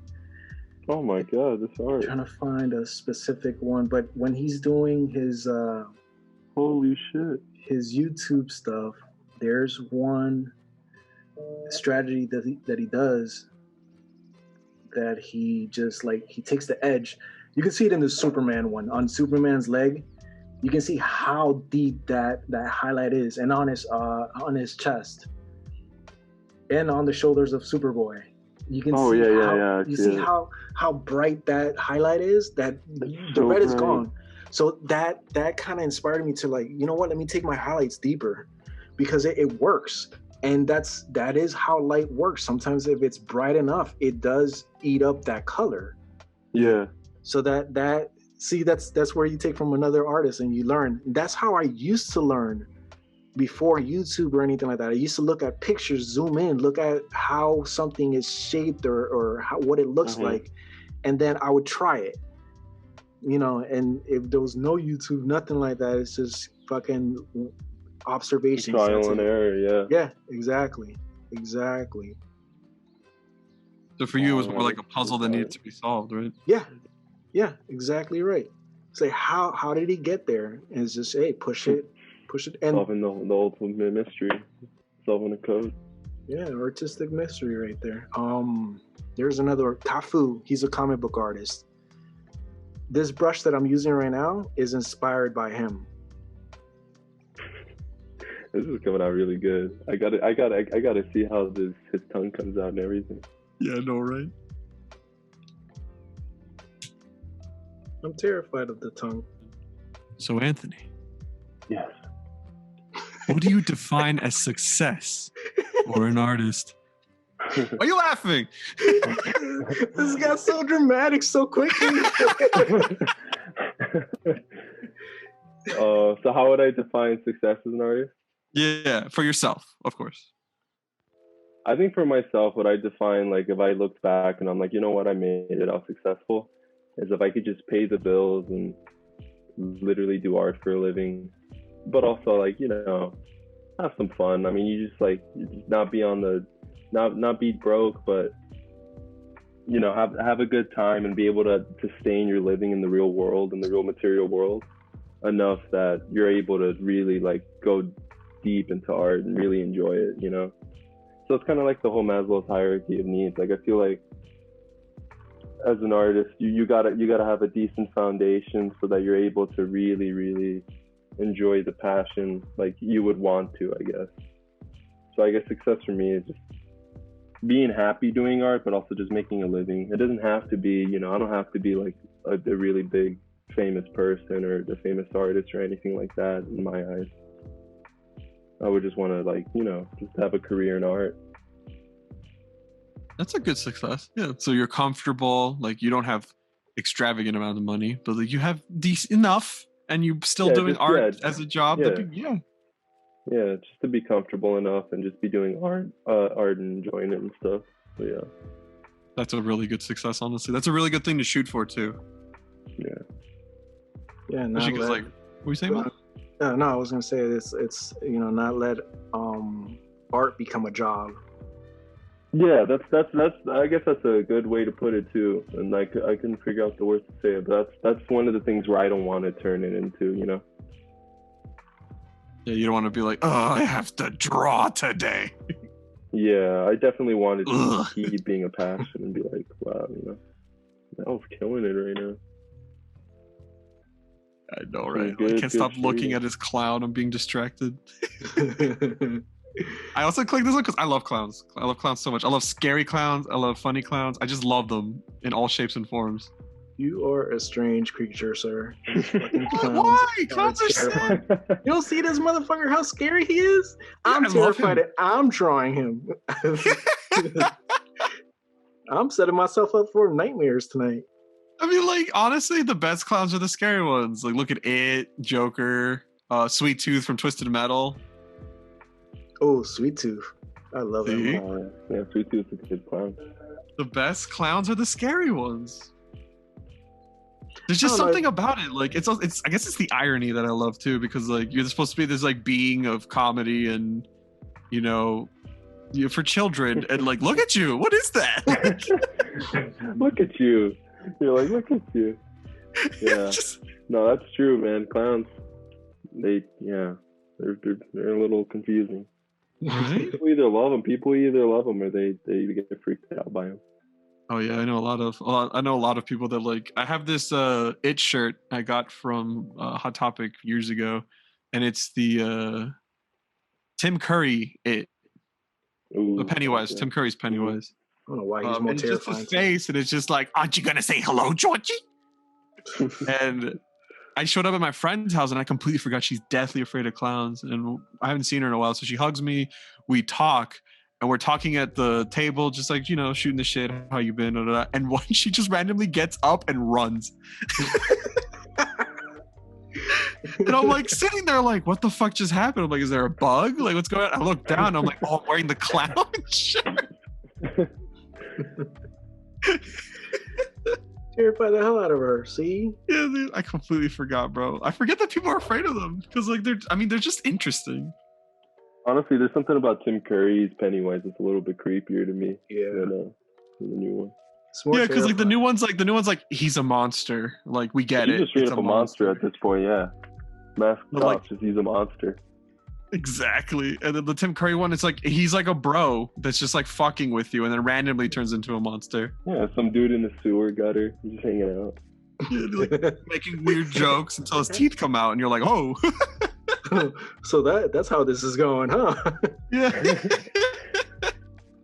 I thought you was making inappropriate jokes there, sewer clown. Oh God. Like this was okay until that happened. Like I don't know if you've seen it, like the old It movie, but recently, but like the scene where he's in the library is genuinely funny. Like he's just like messing with one of the people. I forgot who it was. I think it was the asthmatic kid. He's in the library just messing with this kid, which is when they're adults, and he like jumps onto this banister and he like does this weird motion while like humping the banister, and he just goes aha aha aha. And me and my wife just start laughing. Like it's funny, and like new Pennywise, he's just scary. Dude's a freak. Exactly. And you're like, you kind of have to have the contrast for me to like really like enjoy it. I feel like. So you chose such an interesting pose and like camera angle too. I love how low it led us to the ground and everything. I am the clown of Wall Street. The Wall Street buddies, just like they're whoring themselves. They're clowns for being so money hungry. Yeah. Well, like, did you hear about what happened this past couple, like 2 weeks, Mel, about Wall Street and all that shit? Yeah, that's why I'm drawing this. Hell yeah, dude. Like that shit's insane. Can you imagine just like a bunch of Redditors, just a bunch of bros, and they're just like, you know what, fuck Wall Street, and then it worked. Oh yeah, and that's how it should be, honestly. Like, I have the story up that, you know, they tell you, oh, pull yourself up by your bootstraps, and immediately that you try to, they try to put you down. Like, no, that's only for us. Yeah, like our bootstraps, not yours. What are you talking about? As soon as it happens too, they shut the whole game down. They like shut down Robinhood, which is crazy. Where they didn't let you keep going on Robinhood with the whole thing. No, that's ironic. Really Robinhood would be like, yeah, that's not how it work. Yeah. Yeah. Like there's this meme group that I follow. It's called like Posts That Age Badly, and like a couple years ago, it's Robinhood just being like, let them trade, and I was just like, oof, that did not age well. Oh yeah, I've seen that one. Wait, where are you gonna put the smooches? Are you gonna put like a smooch on his forehead? Well, his lips. Look how his lips are. His lips are. You, sir, that emoji was smooches. Oh, that's what it. I think it's big lips, and there they are. I agree. Look at those lips. Luscious, delicious. Luscious plump lips. Corporate cloud lips, yummy. Gimme. That's what they are. Some I like how the more I look at the tongue, the more textured it gets. Now it looks like it has like, you know, that like tongue hair shit where the taste buds kind of split. Yeah. That's fucking sick. This dude is so menacing. Like his left eye, the way it glows, it's freaking me out. Yeah, I feel like the right side, like, well, yeah, his right side, our left. It's like the last bastion of his humanity as he's like slowly transforming into the clown completely. Like his right eye is a little bit human still, but his left eye is completely like clown demoned. So, ew! Stop giving the tongue texture. It's nasty.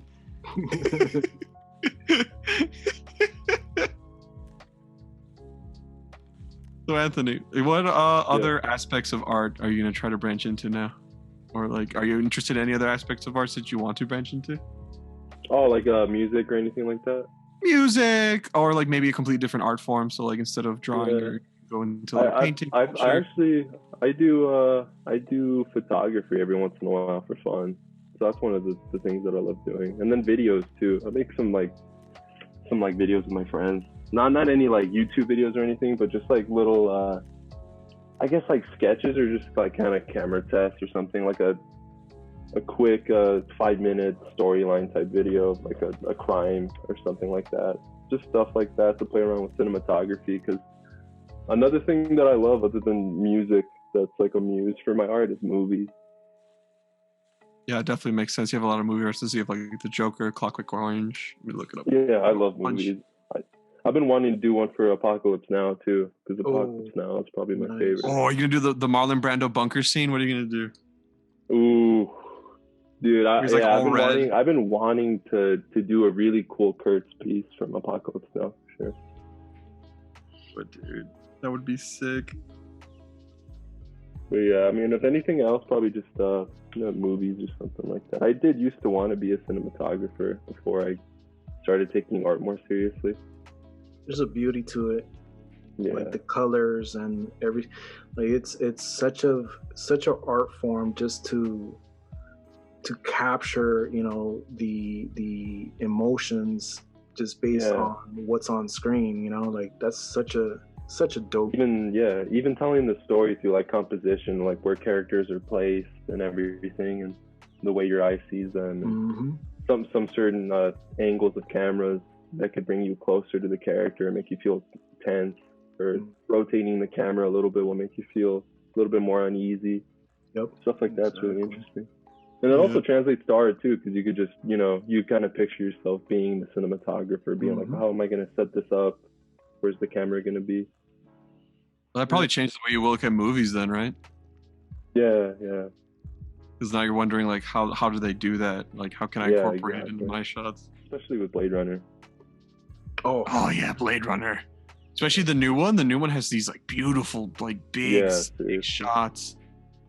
Such an underrated movie. Like, it sucks that it technically bombed. Yeah, like exactly. Normies don't get it, but that movie is beautiful. Beautiful. So beautiful. Like, it's also because like it was at the time of political correctness, and like they didn't understand it. Like there's all these naked women and shit because that's what, you know, big money advertisement does. They sell sex. That's why there's all these naked women everywhere.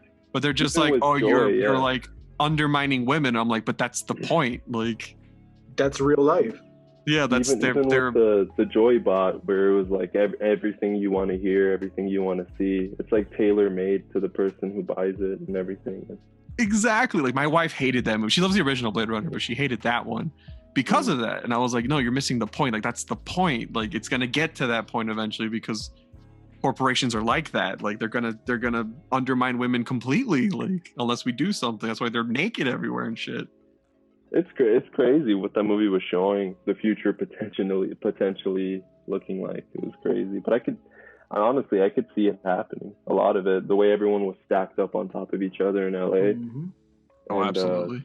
The climate catastrophe that it was showing, the protein farms. I thought it was all so cool, interesting, and so like, man, I hope that never happens in real life. That would suck. Blade Runner is based on a book, right?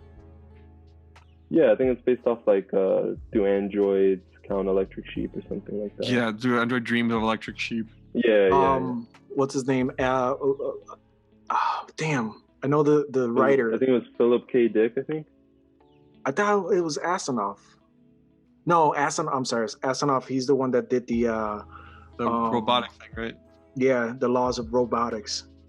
But he was a writer, and basically his theories, or not his theories, his writings have been used to establish the laws of robotics, how robots would, you know, should behave, like the 3 laws of robotics.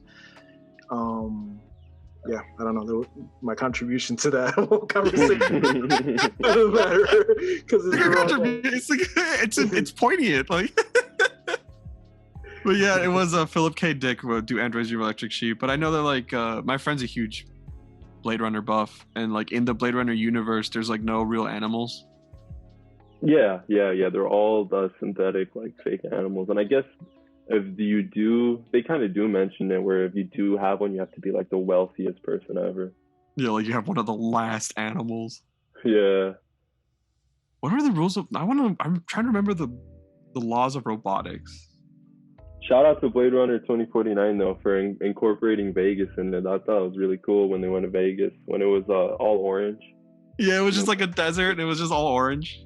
Yeah, and they had like the crazy super esoteric like models, like the droid, like the big mannequins, like statues, and the beehive. It was all such cool imagery. I wonder if they're ever gonna try to make another one. Probably not, right? Yeah, sadly probably not, because it did like technically bomb. But man, I mean, even if they were to make another one, it's just like you get worried because you're like, oh, I don't know, maybe you should just leave it alone because it's so good. But Well, you yeah, never like I'm know. done with Harrison Ford's character. I forgot his Decker. Yeah. But like the universe is so interesting that they just do something else with it, you know? Oh yeah, no, of course. That would be cool if they did like a whole series on Batista's character in it, the medic in the beginning, That would be the one on the sick. protein farm. That'd be cool. A Blade Runner TV show would honestly sound even more interesting to me than the movie, and like, because I feel like we've already seen 2 awesome movies. I would love to see a TV show. That's true. Or like a video game would be cool. Ooh, even better. That's what Cyberpunk was supposed to be, and then ooh, ooh, ooh. Look, like I get it. It's still really good though, but it's like it's the new Fable where like the dude promised like 1,000,005 different things, and what we got was still good. It just was not what we were promised. Yeah, honestly, that's my whole thing too. Like playing the game, I really do enjoy the game. I think it's a decent game, but man, like having that whole idea of what it was supposed to be in your head and being promised so much, and you know, all the trailers, I was like, no way, this game is real. Yeah, And then yeah, it came, and I was like, oh, Expectations are It's a not real. bitch. it's still but it is still decent. I wish I had a decent PC to play it on though, because I've just been playing it on the PS5. Dude, I blamed Keanu for raising the expectations. His expectations, he was just like, "You're brilliant." To that one guy, and he's like, "I'm in this Co-signed. game." He co-signed all that shit. By doing that, he co-signed. Honestly, I don't know what I don't know what I'm talking about because I haven't played it. So, Yo, Mel, one day when Corona's over, bro, you'll come over. I'll sit you down. You'll play it. We'll stream it. It'll be a good time. Corona is forever. Dude, watch it be. It probably is now. Corona's forever. We already have the vaccine, dog. We'll be all right. Just need a little bit longer. It'll keep changing on us. It's gonna keep surprising on us. Now Corona makes you bald. Makes your nose fall off. You turn into a corporate clown that eats money. Those already exist.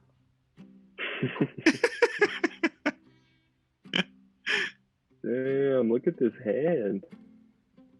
Yeah, you've been killing it. I like looked away for like a second too, and then I looked back and there's like a full on hand right now. Dude, best part. That's why when you guys are just like, oh, is it this or that? I'm like, I'm going to Google it. And then I Google it and I look up and I'm like, look at it. It's there now. It's a hand now. Where did it come from? Hell. Did you say hell? Yes, I did. Oh, what was that clown's name from Spawn? Violator. Violator. Violator's final form, dude. You got money hungry. Give me money. Being like a leader in hell's pretty cool, but have you had money? Delicious. It's so good.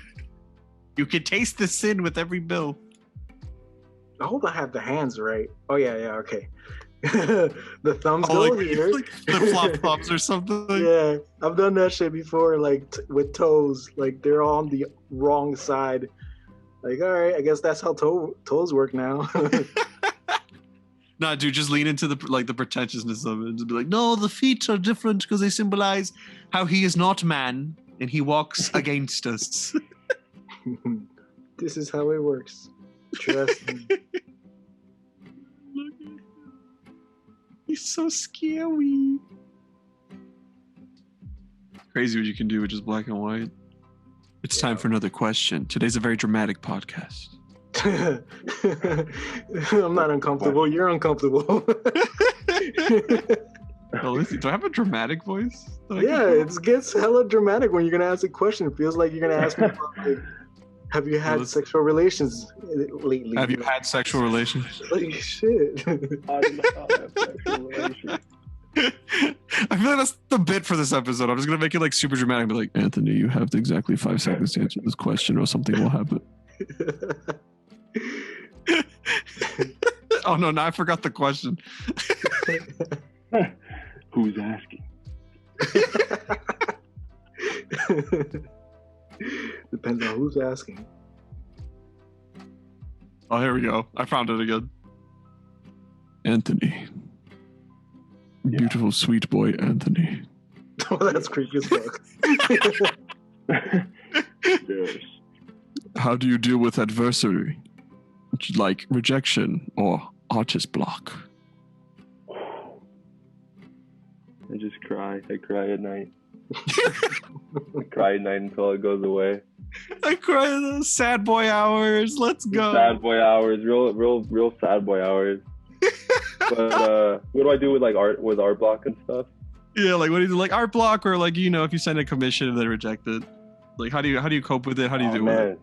Luckily, I haven't had commission rejected. I mean, there's definitely been a couple of like where they do give me some like criticism or some sort of rejection, because I used to do like along the lines with the gorilla stuff that we were talking about earlier. I used to do on Fiverr, that website, you know, freelance website. I used to do portraits of people in the Demon Days album art style of gorillas. And yeah, definitely there would be some times where they would say something and it would hurt, and it would be like, oh man. And I definitely don't take it good, or even in critiques in art class when we would do critiques and someone would say something. I definitely don't. I'm a more sensitive person for sure, but when it comes to art block or anything like that, I try to watch like a different type of genre of movie, listen to a different kind of song, or do something like that just to give me like a new feel, a new tone, give me like a new idea. I like that like movies and music are like absolutely positively 100% your muse. You're just like, man, I'm not getting anything from this one. Time to switch up the genre. Yeah, I love it. That's good though. Like, you know where to find your well. That's a good thing. Like sometimes when I'm like blocked up and I want to create something but I don't know the hell to create, I just kind of lay down and I'm just like, please, anything, come to me. All right, I'm sad boy hours. You know. Yeah, sad boy hours. Blast some Post Malone and cry a little. Some Joji. Weep a little. I'm about to do something. Damn, Mel. You killed it on this one. Right. Yeah, look at him. We're about to do something radical, though. What are you going to do? What's radical? Are his lips going to be the only thing that's red? What's on the radical agenda? Is he a spider thing? No way. That's his feet. No way. It's disgusting. This is radical. This is really radical. Look at him. Stop this man. Someone stop this man. And that leg feels super far away, so he's like a centipede thing. Yeah, it's gonna stay that way, like kind of like. Damn, he's spread out like a spider.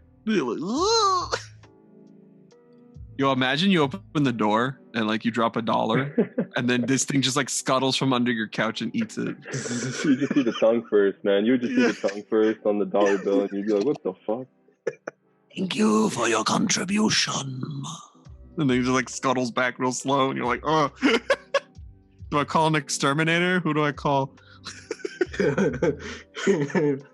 Exterminator? Like an exorcist or a police officer? Like, what do I do? You straight up call Jesus. Like, Jesus, help me. I'm not even religious, but please help me. Did you see that? Even Jesus like opens like the sky and he's just like, bro, I don't even want to deal with that. I don't even know what that is. I didn't make that. That's not my jurisdiction. That ain't come from me. Look at him. Ooh. This is giving me such sleep paralysis vibe. Oh my God, yes. Oh, it's gonna happen to me tonight now. Fuck. Now you've willed it. It's gonna happen now. And we're sorry to all listeners. I'm cursing all the listeners with sleep paralysis. I'm cursing them all.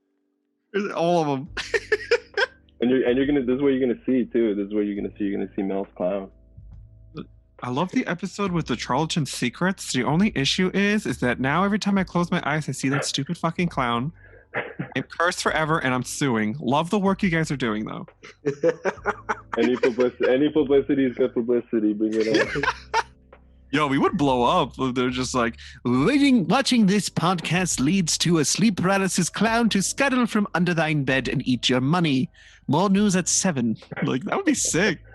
I'd be down. There you go. That's your claim to fame. You're like, old man, like, Papa Anthony, what did you do when you were young? I summoned a sleep paralysis clown that terrorized America for a week.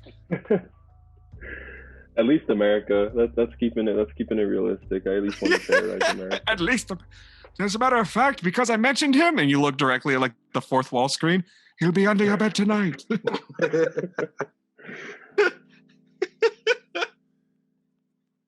Oh, look at him. He's so scary. This I'm so is happy I good, gave you the man. clown. This is so good. You killed it. One more We're gonna thing. put that on the other side of the shirt. That's who the poop Tengu has to fight. That's the dude he's trying to assassinate. Okay. Oh, is he on strings? No. What is that? What's a window? Oh, he's crawling out of the window. Tell me the story, Papa Mel. I'm scared.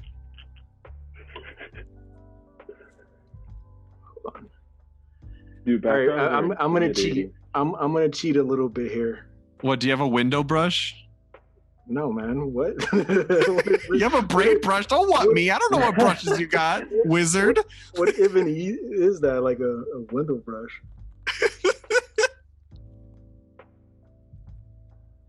Wait, why is it cheating? Oh yeah, Oh, it's the stocks! yeah. There you go. Chef's kiss. Wow. Wow. Oh. That's amazing. Mel, I thought we weren't supposed to get political, dude. What This is happened? not political. This is not This- political. This is not political. Has nothing to do with the current events at all. Ha ha, cough cough.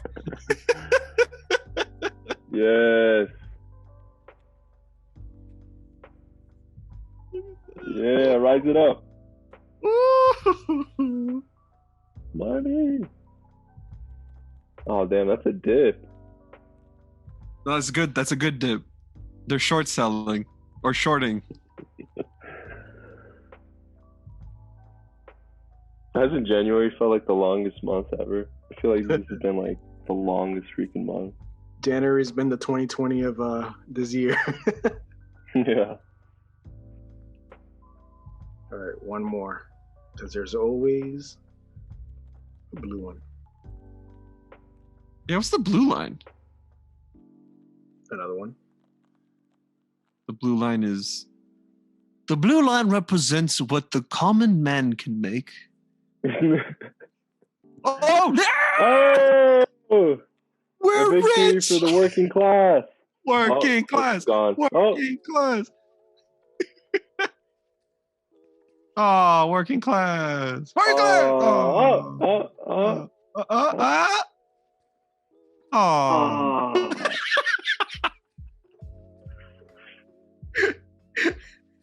Oh, that's not too bad. It's been worse. It's been worse for the working class. We touched. At least we saw the sun for a little bit, but like Icarus, like we had to plummet. That's fucking sick. I love it. Let me see what else I can add. What else can you add? Put strings on the clown. Huh. Like a puppet string. That's Because- adding another layer if you really think Yeah. about it. It's making it even more edgy. All right, Andre. All right, Woo! Bonus points. all right. Who's keeping count? Let me look at my hand real quick because I'm gonna do something ridiculous. All right, fuck, man, fucking Andre. Me? What's it gonna be? With a puppet on a string. Whoa, what is that? Whoa. I'm seeing an upside down spider baby.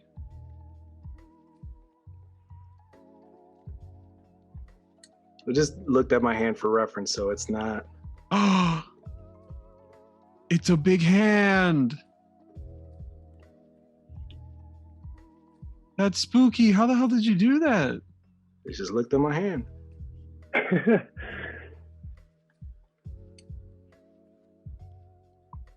That's actually pretty good, honestly. I mean, I could tell it's a hand. That's good. That's really good. Yeah. Yeah, I gotta start playing with textures more for sure. I've just been doing a lot of watercolors. Yes, his head. Oh, it's his hedge. Yes. Hope I spelled it right. Yeah, I think you did. All right, hold on. Let me use a brush I don't use. I think we have another business opportunity here, fellas. We could really make a living off political cartoons. Just give us 3 emojis. We'll make a political cartoon for you. You know, honestly, so many political cartoons that I see are so, I don't know, I feel like they're so bad. They gotta get some new people in on the game of political cartoons. Yeah, they're like boomer cartoons where it's just like... Yeah, a lot of them are like really boomer and like, yeah. Like, you need an update, like... It's always the same thing, like, don't you just hate your husband, wife? Man, kids can't look up from their phones. Oh my god, Donkey that's or a classic. elephant, what's the difference? And I'm Dude, like, that's the freaking classic, the phone ones. I hate those ones. I'm like, bro, come on. Dude, give me a break, man. Look at this Oh, shit. yeah. There you go. It's clean. You know, if you do Yeah. those strands, but like 100 more, it'll be like lightning coming from the fingertips. It'll be like, Don't worry, the hedge is here to smite the clown, Buzz. Please give us control of stocks again. oh, I love it.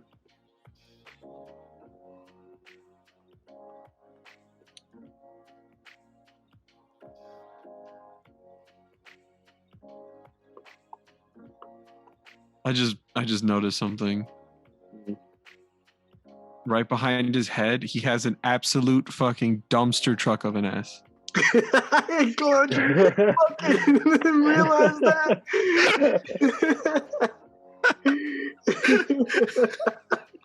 Wait, I'm not gonna say Admire nothing. I knew I wasn't gonna say nothing about it. like, I can't believe they haven't noticed I that was too busy absolute admiring it. unit. All right, I'm done. Look at him! Oh my god! Oh, what a good session! What Yeah, a no, great- this is good. This is a lot of fun, guys. Probably one of my favorite ones. Oh, look at what you got Mel doing. Look at this shit. I always sign my work. I just don't do it on camera. So, all right, that's the terror of the stock market. Look at that shit. I clap for you, man. That was, ooh. Thank you.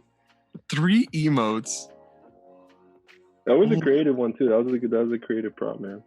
That was hard. Yeah, that was hard, honestly. I hated it That so was much. freaking hard. You hated it? You kept adding. You loved it. This is horrible. This is so torturous. Why'd you make me do this? Pushed us to our limits. How dare you? How dare you let me delve into the deepness of my psyche? How could you? This is good. Yeah, I like this. Are there any questions that we have left over? I don't think so. I ran through them a couple times.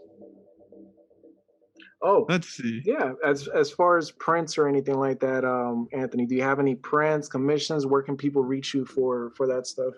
If you're offering. They could reach me at Instagram at the Charlatan Secret, the CHARLATAN, and then Secret. But yeah, if anyone wants to do commissions or work with me in any way, or even collabs or anything, I'm honestly down to anything. They can just DM me. He does really good lighting. He does a mean poop tango. I gotta tell you, meanest one I've ever seen. Love it to death. I wouldn't put that as the front of your that's I'll put that nightmare on the fuel. He's an Like- ex-Fiverr superstar. He could draw you as a gorillas. That's the person. gorillas. As a gorillas. You got any questions for Mel Anthony? Anything you want to ask us? No, not too much. It was really informal watching the whole process and everything, and then asking the questions. Thank you guys for having me on and everything. It was fun. No worries, dog. Thank you for coming. Thank you for being here, dude. This was probably one of my favorite episodes so far. I had a lot of fun today. Thanks, man. Yeah, I had a lot of fun. I'm always down to do this too if you guys ever want to do it again. So. Oh yeah. The last question and the one we ask every single artist. Any advice for up and coming artists and even seasoned artists? Sometimes we our perspective is skewed and even if we're seasoned, sometimes we need to hear things. Any advice that you want to give people that really helps you? I would say, I would probably just say, just really keep doing it. I remember, I guess I could try to give a little bit of a story, because I remember when I was, before I got my tablet around 2015 and started taking digital art seriously, I would be doing art every once in a while, but I remember I legitimately took like a 2-year break, a 2-year like serious break from doing art. And it lost me a lot of time. And it was because of being like not motivated or not liking what I was putting out, or just feeling like, man, I want to do more, or just being unsatisfied in general. And I feel like in general, even if it's just a simple sketch or if it's just anything, either on a day-to-day basis, a week-to-week basis, I would just say just keep doing art in any way. Just try to put visually what's in your heart and your mind onto paper or anything, because it's just a good therapeutic thing to do in general. And I think the progress will probably just work its way out the more and more you do it, and the next thing you know, you're just better. So that's probably the advice I'd give. Just keep going at it. Absolutely. That's awesome advice. And I know I say this almost every single time at the end, but it falls in line right with what other artists have said before, is don't give up. And we're going to keep telling you artists the same thing. Don't give up. This shit is hard. Art is not easy, and people make it seem like it's an easy breezy thing. Yeah, it's fun. Yeah, it could be therapeutic, and yeah, it's sometimes a hobby. But if you are pursuing it and you have adversity, don't give up. Just keep doing it. Yep. Keep doing it, and do it for love. Just keep trucking. Absolutely. Keep Andre, any last words? Oh, just like, you could do well, prosper, and every Monday and Thursday follow me on Twitch TV at FATGUERO. Mondays and Thursdays. The funny thing, we have a lot of callbacks on the show, and one callback we haven't done today is talk about balls, which is good. I think that's progress. I sat on mine before we started, and I kind of want to talk about that real quick. I think we've had growth. We have progress, and we've totally moved on from that joke. That joke is no longer landing. It keeps happening. This one, balls free. Let's go. We had a dumpster ass though. We were almost there. I mean, it's close. Ass and the balls nearby, but hey, we're clear. We're good. Anthony, man, like seriously, it's been a pleasure. I'm like so psyched you've been on. I'm glad we got to discuss your art. Absolutely, please be back. I definitely want to hang out with you a little bit more, chat, have some more art sessions, and absolutely you keep doing it, man. Keep doing it. I encourage you 110%. You need any advice, any help, feel free to contact me. I'll contact you because I want to know some more tricks that you do with art. But for real, man, it's been an honor. It really has. Yeah, man. Appreciate both of you guys for having me on. It was a lot of fun. I'm down to do it again pretty soon. And yeah, I learned a lot. It was a lot of fun, guys. Thank you. Thank you. And without you made it to the end of the video, you are a savage, and we appreciate you very much. We are grateful to all the new subscribers. Make sure to also follow our guest artists on their journey. If you haven't done so yet, make sure you like and subscribe. We hope you join us next episode.